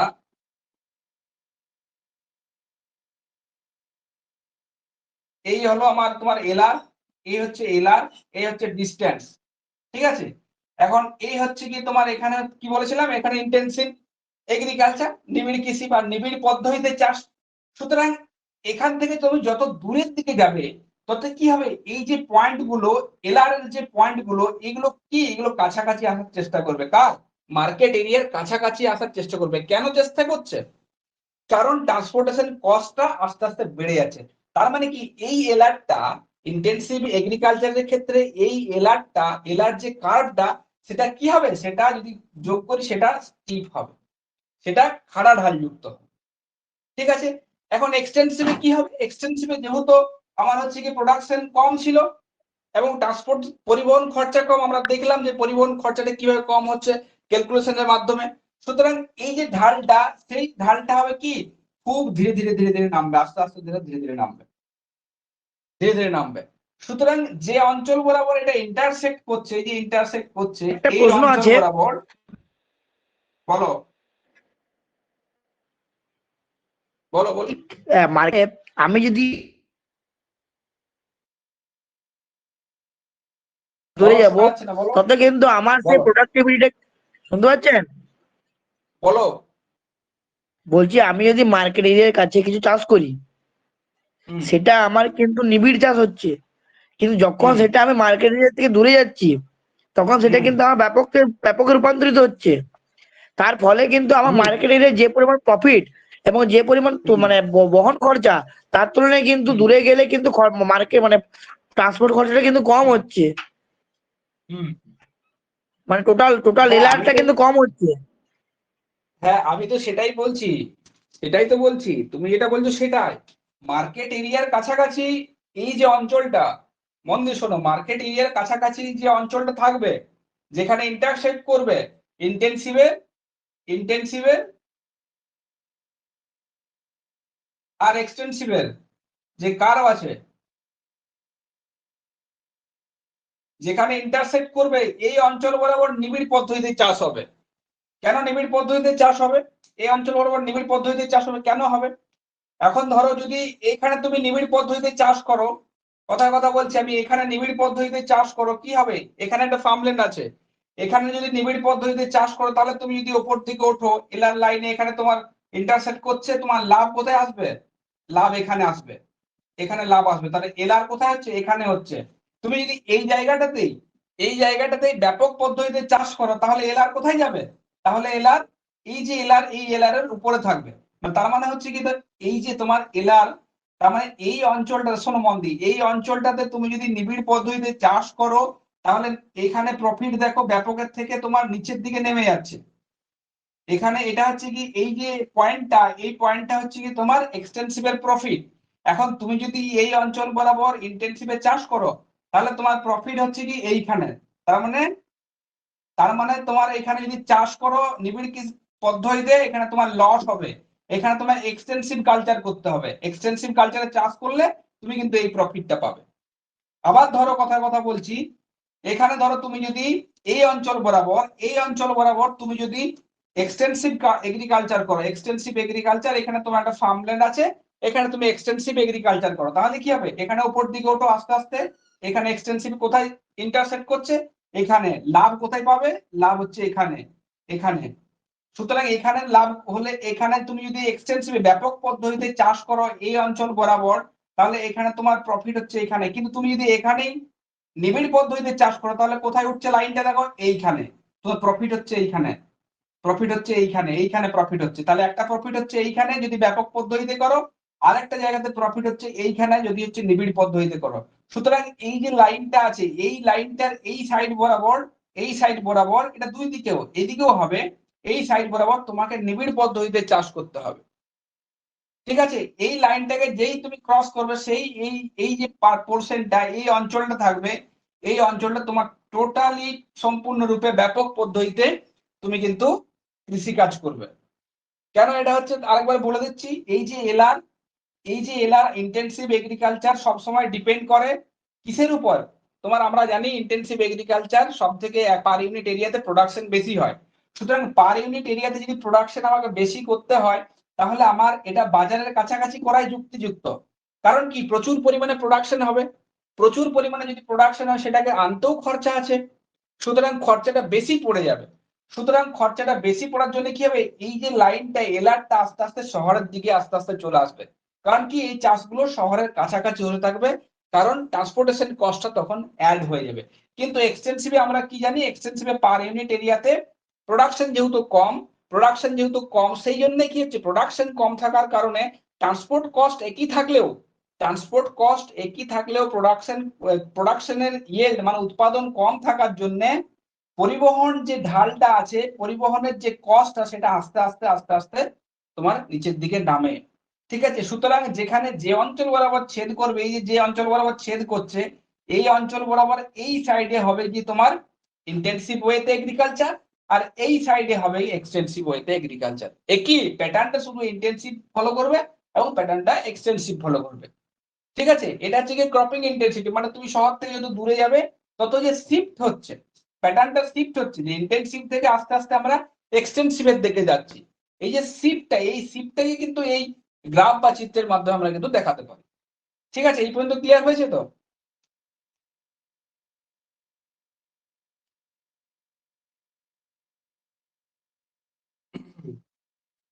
এইবারে দেখো মডেল 2, এটা মডেল 1 গেল।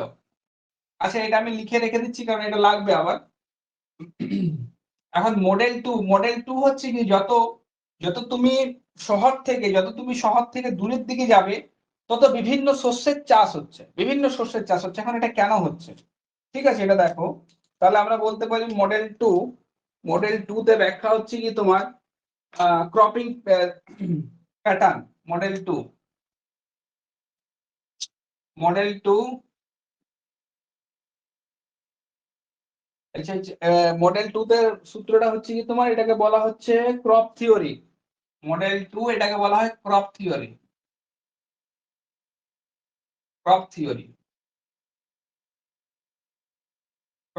এটা কি, এটাকে বলা হচ্ছে যত তুমি শহর থেকে বাইরের দিকে যাবে তত হচ্ছে গিয়ে বিভিন্ন শস্যের চাষ হচ্ছে। এখন প্রথম কন্ডিশন তোমাকে মনে রাখতে হবে যে এখানে কন্ডিশন কিন্তু ফিট করতে হবে, কন্ডিশন 1 এবং কন্ডিশন 2। এখন কন্ডিশন 1 এ আমরা দেখে নেব কি না, কন্ডিশন 1 দুটো ক্রপ আছে। কন্ডিশন 1 আমরা লিখলাম কন্ডিশন 1 এ কি দুটো ক্রপ আছে, ক্রপ এ আর হচ্ছে গিয়ে ক্রপ বি, দুটো ক্রপ আছে। এখন এটা ধরো টমেটো, আমি অ্যাজ ফর এক্সাম্পল লিখলাম এটা হচ্ছে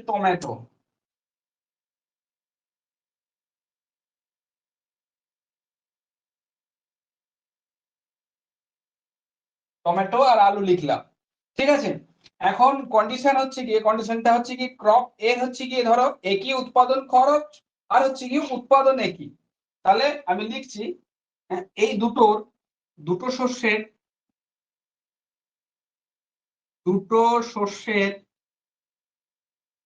উৎপাদন মানে একই পরিমাণ উৎপাদন করে, উৎপাদন মানে এটা উৎপাদন মানে এটা। ঠিক আছে, উৎপাদন এবং উৎপাদন খরচ একই।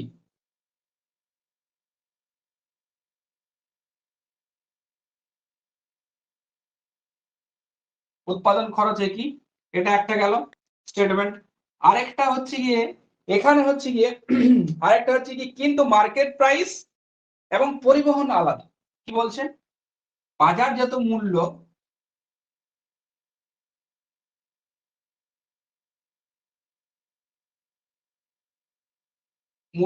এবং পরিবহন ব্যয়। আচ্ছা, আমি এখানে বলি পরিবহন ব্যয় এর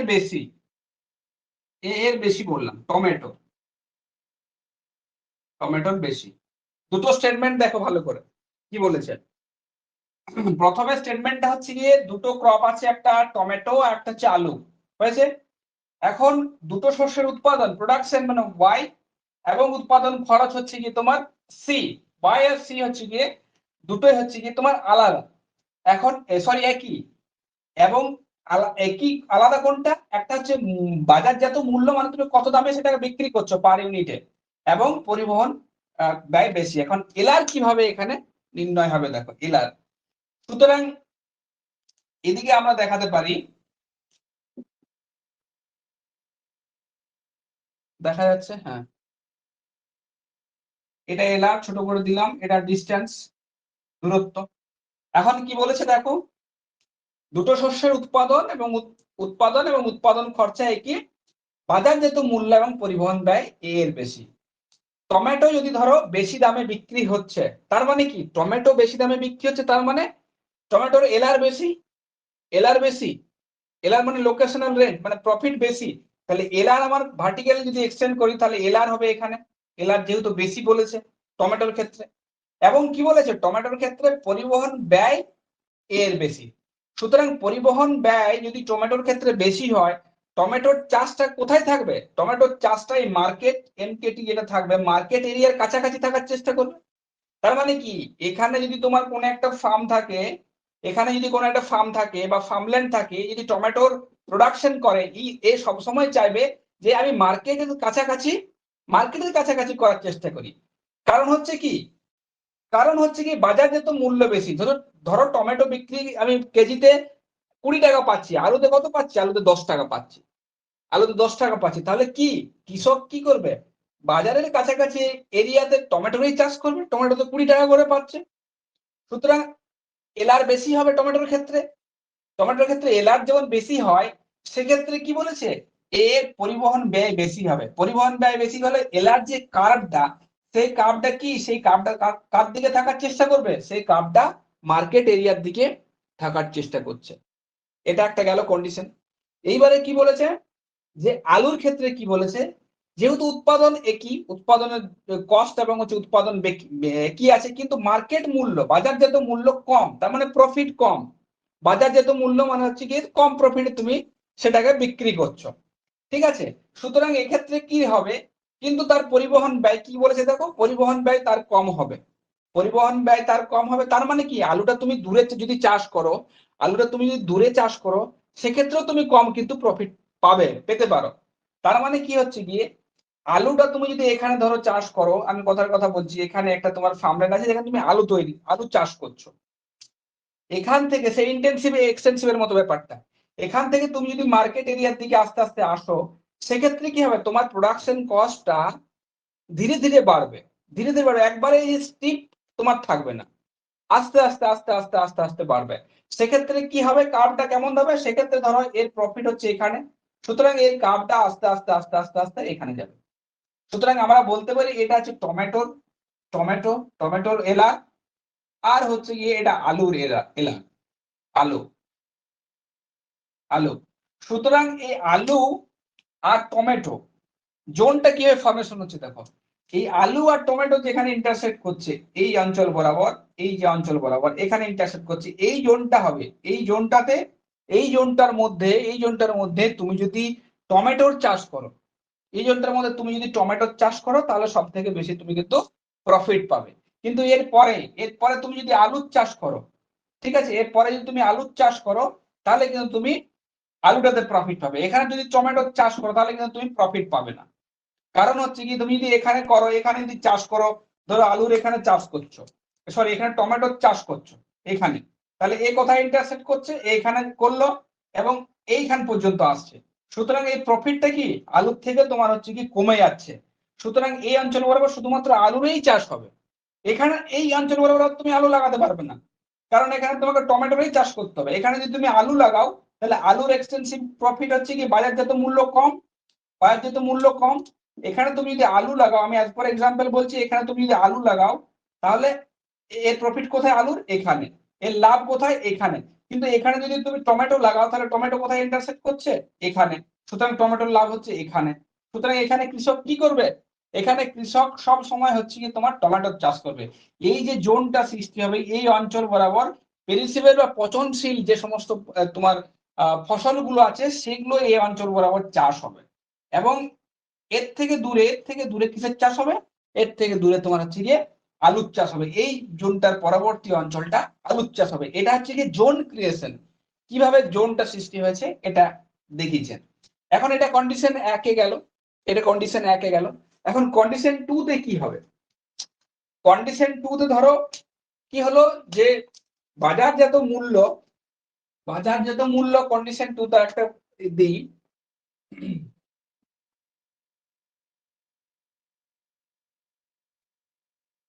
এই জিনিসটা সেম আছে, দুটো শস্যের উৎপাদন এবং উৎপাদন খরচ একই, কিন্তু বাজারজাত মূল্য কম।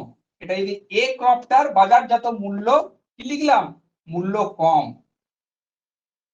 এবং পরিবহন ব্যয় বেশি। তাহলে কি হবে দেখো, তাহলে কি হবে দেখো, কি বলেছে, দুটো শস্যের উৎপাদন এটাতে যাবই না, এটা যেহেতু কনস্ট্যান্ট আছে, এটাকে নিয়ে কাজ করতে হবে। বাজারজাত মূল্য কম মানে বিক্রি করে তুমি কম টাকা পাবে, এবং পরিবহন ব্যয় এর এর বেশি। তার মানে টমেটোর মূল্যটা কম কিন্তু ট্রান্সপোর্টেশন কস্টও বেশি। সেক্ষেত্রে আমি যদি এলআর গ্রাফ আঁকি কি হবে, এই হলো, এই হচ্ছে এলআর, এই হচ্ছে ডিস্টেন্স, দূরত্ব। ঠিক আছে, এখন কি বলেছে, টমেটোর বাজারজাত মূল্য কম, তার মানে প্রফিট কম, সুতরাং প্রফিট হচ্ছে এইখানে ধরো, প্রফিট কম। কার থেকে প্রফিট কম, আলুর থেকে। সুতরাং আবার কি তার সাথে কন্ডিশন দিয়েছে, পরিবহন ব্যয় এর বেশি, সুতরাং কার্ভটা কি হবে, স্টিপ হবে, এরকম হবে। তার মানে এটা হবে টমেটোর কার্ভ, এলআর কার্ভ। আলুতে কি বলেছে, আলুতে বলছে যে বাজারজাত মূল্য কম মানে কি, আমরা ধরে নিচ্ছি আলুর বেশি, তার মানে আলুতে বেশি প্রফিট আছে, এবং কি, এবং পরিবহন খরচ কম, আস্তে আস্তে সুতরাং নামবে, সুতরাং এইভাবে নামবে। সুতরাং এইখানে দেখো, এটা হচ্ছে আলু, আলুর এলার, আর এটা হবে টমেটো, টমেটো। তাহলে দেখো এই অঞ্চল বরাবর বা এই অঞ্চল বরাবর টমেটো যদি কোনো চাষ করে, কেউ চাষ করে কোনো চাষি, তাহলে কিন্তু সে টমেটো চাষ করে লাভ পাবে না, সে কি, তাকে আলুই তোমাকে লাগাতে হবে। সুতরাং এই যে টমেটোর চাষটা আস্তে আস্তে আস্তে আস্তে কিন্তু বন্ধ হয়ে যাবে। এটা কন্ডিশন 2 তে গেল, মানে এই কন্ডিশন 1 এর সাব 2 তে গেল হচ্ছে কি তোমার এই কন্ডিশনটা। যদি বাজারজাত মূল্য পড়ে যায় কোনো কারণে, তখন টমেটো আর কেউ লাগাবেই না, কি লাগাবে, আলু লাগাবে, আলু লাগাবে। ঠিক আছে, এটা একটা গেল, এটা কন্ডিশন 1 এ গেল। এবারে চলে আসবো কন্ডিশন 2 তে। কন্ডিশন 2 তে কি হচ্ছে দেখো, না কন্ডিশন 2 তে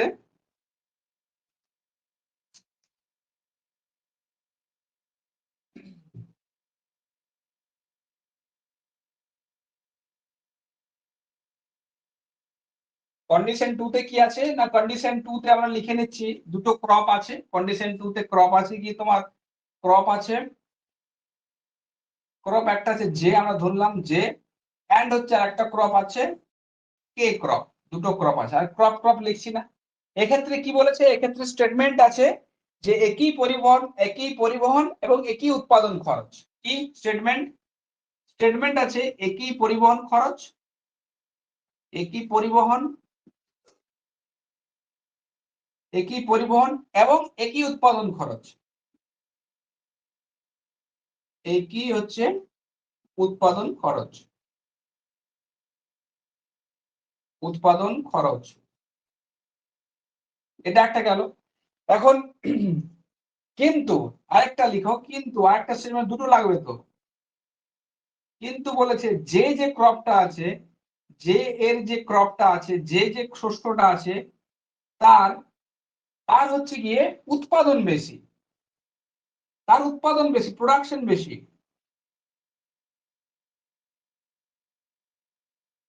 কে এর আরেকটা আছে, কে এর বাজার মূল্য বেশি, বাজার মূল্য বেশি, কিন্তু, কিন্তু কি, কিন্তু বলা আছে উৎপাদন বেশি, যেহেতু আমরা তাও লিখে দিচ্ছি কিন্তু উৎপাদন কম, উৎপাদন কম। এক্ষেত্রে ভন থোরেন কি বলেছেন, কি দেখো স্টেটমেন্ট, কন্ডিশন 2 তে ক্রপ জে আছে এন্ড ক্রপ কে আছে, একই পরিবহন মানে এটা কনস্ট্যান্ট আছে, একই পরিবহন এবং একই উৎপাদন। ঠিক আছে, এই ইয়েল্ড এগুলো সব কনস্ট্যান্ট আছে, ডিসটেন্সও কনস্ট্যান্ট আছে। কিন্তু কি বলছে, কিন্তু যে শস্যের উৎপাদন বেশি মানে প্রোডাকশন বেশি, বেশি পরিমাণে তুমি তৈরি করছো সেই যে ক্রপটাকে, আর কে যে ফসলটা আছে, কে ফসলটা হচ্ছে গিয়ে তোমার উৎপাদন হচ্ছে গিয়ে কম কিন্তু মার্কেট প্রাইস বেশি আছে। এক্ষেত্রে এক্ষেত্রে কি বলা যায়, এক্ষেত্রে ভন কি করেছেন দেখো, এক্ষেত্রে উনি করেছেন, যেহেতু উনি বলেছেন, এক্ষেত্রে উনি বলেছেন যে যার সব থেকে বেশি প্রোডাকশন হবে, এটা এলআর, এদিকে এলআর আছে, এদিকে ডিস্টেন্স আছে ডি। ঠিক আছে, এখন দেখো এখানে ব্যাপার হচ্ছে কি, যে যে শস্যটা তার উৎপাদন বেশি, তার মানে বেশি পরিমাণে সে প্রোডাকশন দিচ্ছে। যে বেশি পরিমাণে প্রোডাকশন দেয়, ধরো 100 টন দিল, 100 টন দিয়েছে, তার মার্কেট প্রাইস হচ্ছে 2 টাকা করে, তাহলে সে লাভ পাবে কত? 200 টাকা। ঠিক আছে, যে শস্যটা, এটা যে শস্য। এইবারে কে শস্যটার কি, কে শস্যের হচ্ছে কি উৎপাদন কম, ধরো এর 10 টন উৎপাদন হয়েছে, কিন্তু এ 5 টাকা করে বিক্রি করেছে, তাহলে কত? এ 50 টাকা প্রফিট হয়েছে। তার মানে যদি আমি এন্ড অফ দা ডে দেখি, দিনের শেষে দেখি, তাহলে আমি প্রফিট কোন ক্রপ থেকে পাচ্ছি? যে ক্রপ থেকে। কারণ কি?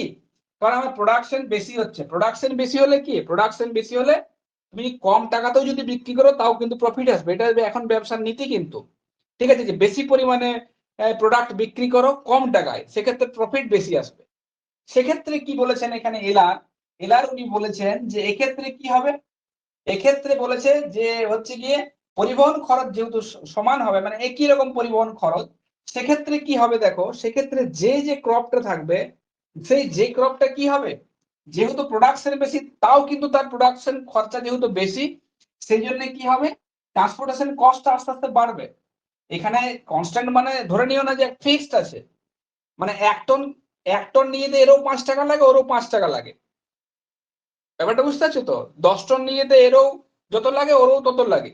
কিন্তু কি, যত পরিমাণ প্রোডাকশনটা আস্তে আস্তে বাড়ছে, যত প্রোডাকশনটা যত দূরে যাবে, ডিস্টেন্সটা আস্তে আস্তে আস্তে আস্তে যত বাড়বে, ঠিক আছে, ডিস্টেন্স যত বাড়বে তত কি হয়, তত এর যে ক্রপটা যেটা থাকবে, যে ক্রপটার টোটাল ট্রান্সপোর্টেশন কস্টটাও বাড়বে আস্তে আস্তে। এক্ষেত্রে পরিবহন খরচা ফিক্স মানে 5 টাকা, সমান 5 টাকা পার কিমি, ধরো পার টনে, এটা এই ফিক্সের কথা বলা হয়েছে। এখন 100 টন নিয়ে যেতে কত খরচা হবে 2 কিলোমিটারে, তাহলে 100 গুণিত 2 গুণিত 5, 5 টাকা করে যেহেতু, তাহলে 5 দিয়ে 10, আর হচ্ছে কি 10, এদিকে দুটো, তাহলে বুঝতে পারছো তো? তাহলে 1000, 1000 আমি অ্যাজ পার এক্সাম্পল বলছি। তাহলে কি হবে, এই যে শস্যটা আছে, এই শস্যটার উৎপাদন সব থেকে বেশি হচ্ছে, উৎপাদন বেশি হলে কি হবে, সেটাকে পরিবহন করতেও খরচা লাগবে। সুতরাং তার যে এলারটা, এলার যে কার্ভটা, সেটা কি হবে, সেটা সেটা বাজারের কাছাকাছি থাকবে। এবং যেহেতু উৎপাদন বেশি, তাই ভনতুরেন কি বলেছেন, তাই জন্য এর এলার উঁচুতে থাকবে এবং এর স্টিপ গ্রেডিয়েন্ট এরকম ঢাল সৃষ্টি করবে। পরবর্তীতে কি বলেছেন, যে কে যে ক্রপটা, এটা যে ক্রপ, এটা যে লিখলাম, এটা যে ক্রপস লিখলাম। পরবর্তীতে উনি বলছেন যে কে যে শস্যটা আছে, তার কি, তার মূল্য বেশি, বাজারজাত মূল্য বেশি, কিন্তু উৎপাদন যেহেতু কম হচ্ছে, এন্ড অফ দ্য ডে তার প্রফিটও কম হবে, প্রফিটও কম হবে। কিন্তু প্রফিট কম হলে কি হবে, তার ট্রান্সপোর্টেশন কস্টটা আস্তে আস্তে কম হয়ে নামবে। কারণ কি, কারণ কম পরিমাণে মাল থেকে পরিবহন করতে হবে, সুতরাং এর কার্ভটা এইভাবে আস্তে আস্তে নামবে। ঠিক আছে, সুতরাং এই যে এই অঞ্চল বরাবর ইন্টারসেক্ট করছে, এখানে যদি আমরা দেখি, এই অঞ্চল বরাবর আমরা পাবো কি, যে ক্রপসের চাষ, এবং পরবর্তী যেটা থাকবে রেস্ট অফ দা এরিয়াটা, এখানে থাকবে কে শস্যের চাষ, এখানে থাকবে কে শস্যের চাষ। সুতরাং এই যেটা এদিকেও থাকবে, এটা এদিকেও এরকম থাকবে। সুতরাং এই অঞ্চল বরাবর যে শস্যের চাষ থাকবে, এটা কন্ডিশন 2 তে গেল। সুতরাং এই 3টে কন্ডিশনের মাধ্যমে তিনি দেখাচ্ছেন যে জোনগুলো বা এই যে অঞ্চলগুলো কিভাবে ফর্ম হচ্ছে, সেই জোনগুলোর কথা উনি বলেছেন। ঠিক আছে, এটা গেল তোমার কন্ডিশন 2। এইবার আমরা সরাসরি সরাসরি চলে আসবো যে জোনগুলোর কথা উনি বলেছেন, সেই জোনগুলো। ঠিক আছে, আবার বৃষ্টি শুরু হয়েছে, হতে পারে আবার load shedding. On the basis of 2 model, model 1 and model 2, এই দুটো মডেলের উপর বেস করে তিনি বেশ কিছু জোনের কথা বলেন। ঠিক আছে, একটা শহরকে বেস করে জোনের কথা বলেন। সেই জোনগুলো আমরা দেখো একটার পর একটা, জোনগুলো আগে, এই জোনগুলো পরীক্ষাতে পড়ে, জোনগুলো তিনি পরে দেখেছিলেন লাস্টে, তার তত্ত্বের একবারে লাস্টে দেখেছিলেন যে জোনগুলো কি কি জোন আছে। ঠিক আছে, তাহলে আমরা লিখতে পারি এখানে জোন 1, একটা মেন সেন্ট্রাল সিটি লিখতে পারি, সিটি লিখতে পারি। আচ্ছা একটু দাঁড়াও, লাইটের ব্যবস্থা করি। তাহলে সিটি, একটা সেন্ট্রাল সিটি থাকবে, সেন্ট্রাল সিটি থাকবে জোন 1, জোন 1, জোন 1-এ কি থাকবে, জোন 1-এ থাকবে কি হর্টিকালচার এন্ড দুগ্ধ উৎপাদন, কি হর্টিকালচার,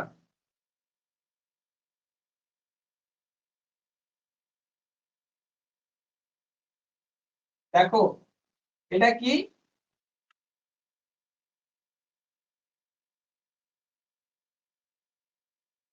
এখানে কি হর্টিকালচার মানে শাকসবজির চাষ, মানে পেরিসিবল আর কি, যেগুলো আর কি তোমার শস্য আছে সেগুলো চাষ করবে। এবার দুধ, এগুলো কি, এগুলো শহরের কাছাকাছি তোমার তৈরি করবে, কারণ এগুলোতে প্রফিট যেমন বেশি, এগুলো আবার পেরিসিবল মানে দুধ থেকে তুমি আনতে পারবে না, পচে যাবে, নষ্ট হয়ে যাবে, সেক্ষেত্রে কৃষকের লস থাকবে। সুতরাং জোন 1 সিটির পাশেই থাকবে জোন 1, যেটা থাকবে হর্টিকালচার এবং হচ্ছে গিয়ে দুগ্ধ উৎপাদন। তারপর থাকবে জোন 2।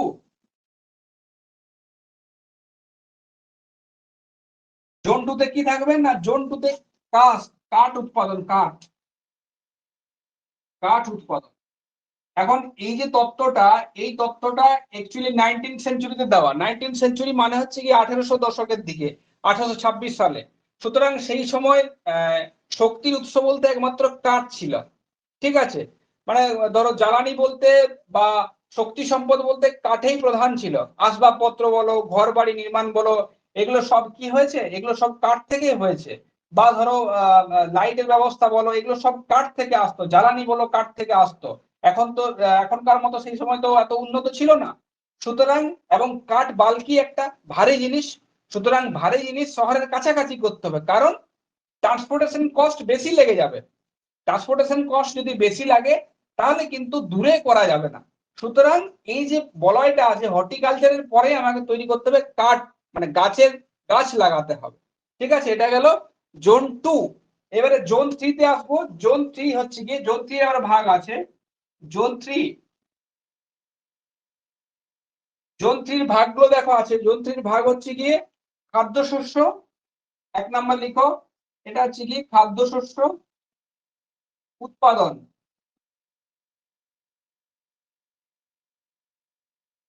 1 নাম্বার খাদ্যশস্য উৎপাদন, 2 নাম্বার হচ্ছে গিয়ে খাদ্যশস্য ও পতিত জমি আছে, এখানে পতিত জমি নেই। খাদ্যশস্য ও পতিত জমি, খাদ্যশস্য ও পতিত জমি। এবং 3 নাম্বার আছে 3 ফিল্ড সিস্টেম।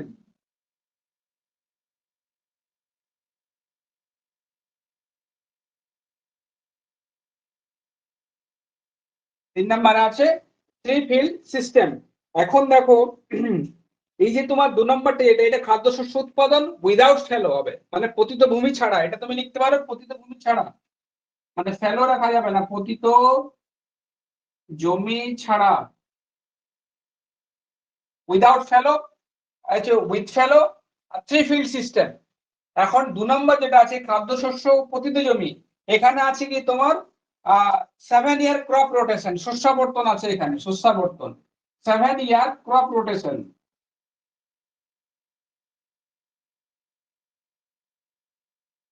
7 ইয়ার ক্রপ রোটেশন তার মানে কি, না প্রথম বছর লাগাবে হচ্ছে কি তোমার তোমার হচ্ছে কি রাই, 3 ফিল্ড সিস্টেমে দেখো রাই, তারপর থাকবে তোমার হচ্ছে কি ওট, তারপর থাকবে বার্লি, বার্লি, তারপরে 3 বছর ফেলো, 3 ইয়ার্স ফেলো, 3 বছর ফেলো, মানে 3 বছর পতিত, আমি বাংলাতে লিখছি। তারপরে হচ্ছে গিয়ে না 3 বছর হচ্ছে গিয়ে তোমার পশুচারণ, পশ্চার আর কি। আর 1 বছর হচ্ছে গিয়ে 1 বছর পতিত।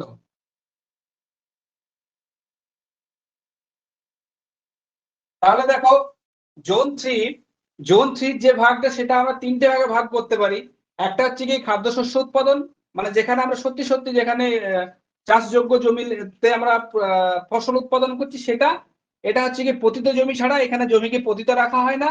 2 নম্বর এটা হচ্ছে খাদ্যশস্য ও পতিত জমি, এখানে হচ্ছে 7 ইয়ার ক্রপ রোটেশন। এই 7 ইয়ার যে ক্রপ রোটেশনটা, সেটা এখানে বললাম কি ফরম্যাটে হবে, না ফরম্যাট হবে রাই হবে, রায়ের পর আর 1 বছর রাই লাগাবো, তারপরে বছর ওট লাগাবো, তারপর বছর বার্লি লাগাবো। বার্লি লাগানোর পর 3 বছর, 3 বছর জমিটাকে আমরা কি করব, পশুচারণ করব, ঠিক আছে। এবং তারপরের বছরটা আমরা আবার ফেলো রেখে দেবো, পতিত রেখে দেবো। আর 3 ফিল্ড সিস্টেম হচ্ছে গিয়ে এখানে জমির 33% ব্যবহার করা হয়, 33% জমির ব্যবহার করা হয়, ঠিক আছে। এটা গেল জোন 3।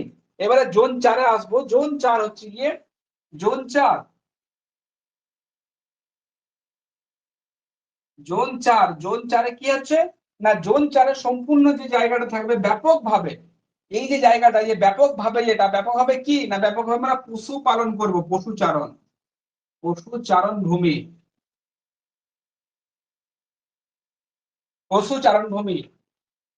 তার মানে ভন থুনেন তার মডেল 1 এবং মডেল 2 এর উপর বেস করে এই যে 4টি জোন, একটা সেন্ট্রাল সিটিকে বেস করে যে 4টি জোনের কথা বলা হয়েছে, সেই 4টি জোনে কি কি কোথায় কি চাষ হবে তিনি কিন্তু দেখিয়েছেন। এখন তোমাদের এখানে একটা কোশ্চেন আছে যে ভন থুনেন কটি জোনের কথা বলেছিলেন, অবশ্যই 4টি জোনের কথা বলেছিলেন, মনে রাখবে 4টি জোনের কথা মনে রাখবে। এবং এগুলি শহর থেকে কি রকম থাকে সেগুলো কোশ্চেনে দেয়, অ্যাসেন্ডিং মানে অ্যাসেন্ডিং নয়, শহর থেকে দূরে শহর থেকে কাছে, এইভাবে কিন্তু তোমাদেরকে সাজাতে দেয়। ঠিক আছে, সুতরাং প্রথমে থাকবে হর্টিকালচার, দুগ্ধ উৎপাদন, কাঠ উৎপাদন বা জ্বালানির কাঠ উৎপাদন। তারপর থাকবে কৃষি জমি, যেটা জোন 3, সেটা হচ্ছে কৃষি জমি। এখন এই কৃষি জমির এখান থেকেও কোশ্চেন দেয়। ঠিক আছে, এই 7 ইয়ার ক্রপ রোটেশন কোথায় হয় বা কোন পর্যায়ে হয় সেটা বলা হয়। এবং জোন 5 হচ্ছে গিয়ে পশুচারণ ভূমি। ঠিক আছে, এখন এটাকে যদি আমি ছবিতে দেখাই কিরকম হবে, যদি ছবিতে দেখাই, এটা লিখে নিজ, মুছে দিচ্ছি। ঠিক আছে, স্যার বইয়ের মধ্যে না ইয়েটাকে একটা পার্ট ধরে নিয়েছে, বাজারটাকেও। হ্যাঁ কিন্তু ওটা হবে না, বাজারটা পাঠ হবে না। বাজারটাকেও জোন ধরে নিয়েছে একটা। হ্যাঁ, বাজারটা পাঠ করো না, বাজারটা পাঠ করো না।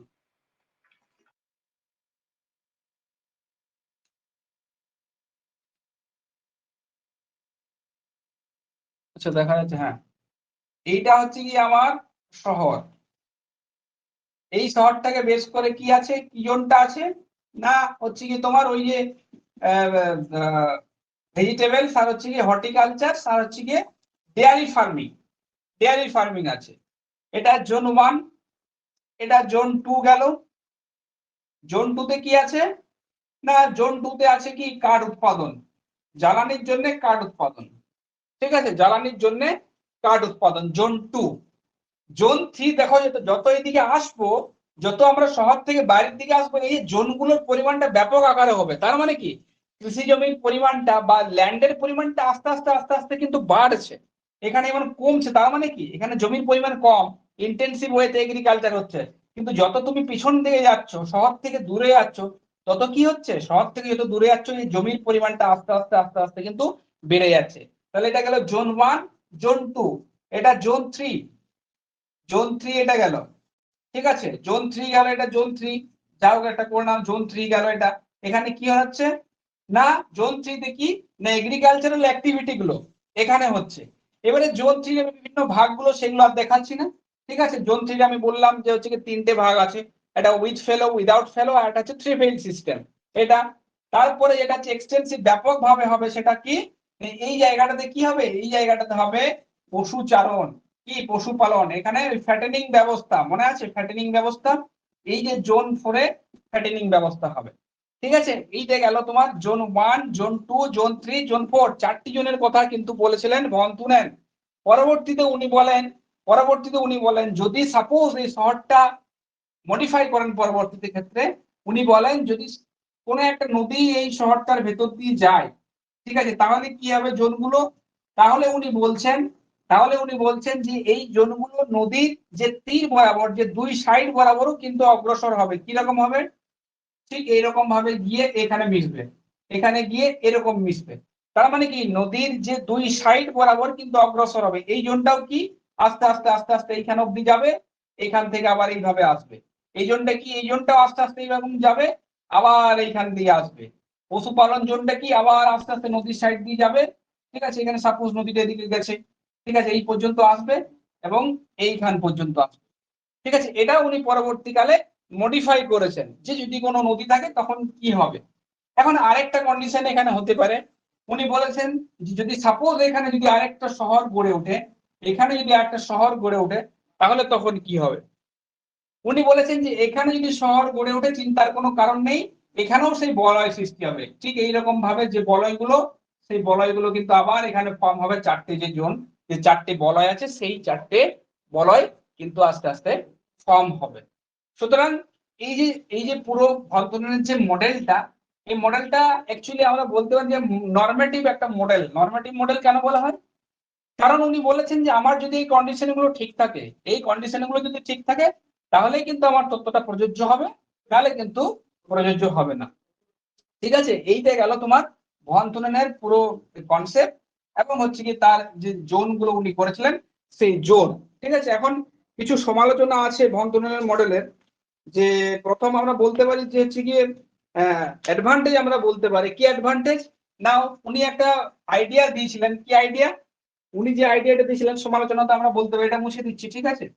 সমালোচনাতে আমরা বলতে পারি যে আইডিয়ার কথা উনি বলেছিলেন লাইন হল কস্ট।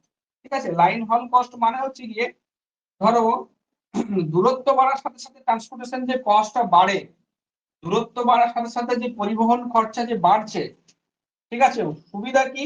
না, তত্ত্বটির সুবিধা হচ্ছে গিয়ে বা অ্যাডভান্টেজ আমরা বলতে পারি যে এক নাম্বার বলতে পারি যে হচ্ছে গিয়ে লাইন হল কস্ট। কি? লাইন হল কস্ট, কস্টের ধারণা। কষ্টের ধারণা তার মানে কি? দূরত্ব বাড়ার সাথে সাথে, তোমার দূরত্ব বাড়ার সাথে সাথে যে ট্রান্সপোর্টেশনের যে খরচ সেটা যে আস্তে আস্তে বাড়ছে, সেই ধারণাটা কিন্তু এখন ঠিক। এখন কি, এখন যত দূরে নিয়ে যাবে তোমার আস্তে আস্তে পরিবহন খরচাটা কিন্তু বাড়ে। দু নম্বর আমরা প্রধান বলতে পারি, দু নম্বর বলতে পারি যে পচনশীল যে সমস্ত দ্রব্যের বা শস্যের চাষ হয় বা যে সমস্ত পদার্থ আছে সেগুলো বাজারের কাছাকাছি গড়ে ওঠে, যেমন ডেয়ারি ফেয়ারি, ঠিক আছে, ভেজিটেবল, সেগুলো কি বাজারের কাছাকাছি অঞ্চল থেকে সাপ্লাই আসে। সুতরাং পচনশীল সম্বন্ধে যে ধারণা, পচনশীল পচনশীল ফসল সম্বন্ধে যে ধারণা তা ঠিক আমরা বলতেই পারি। যে ধারণা উনি দিয়েছিলেন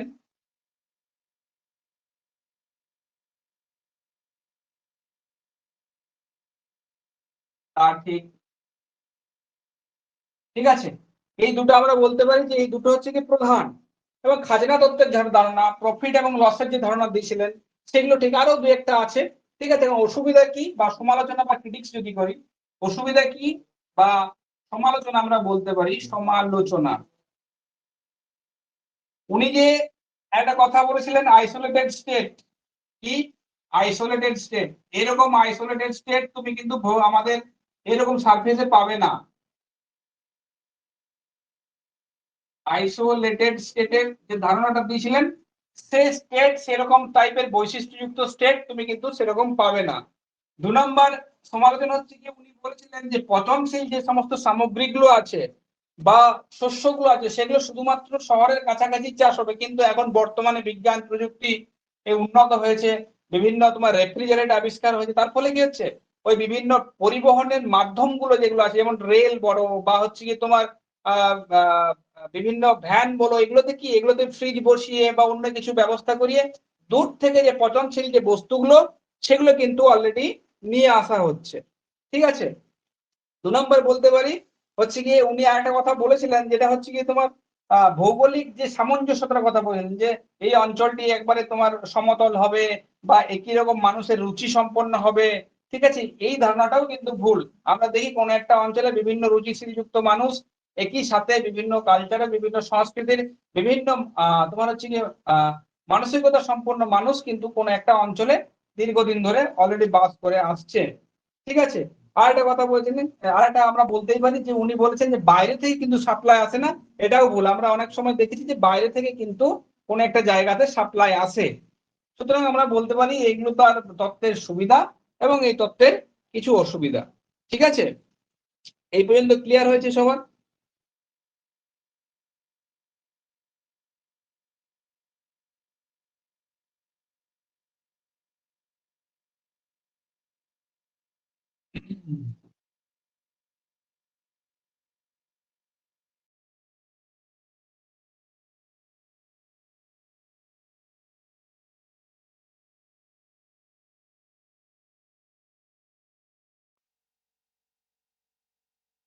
আচ্ছা, আমি আমি আরেকবার রিপিট করে দিচ্ছি, দেখো একটু ডিস্টার্ব হয়েছিল লাইনের জন্য।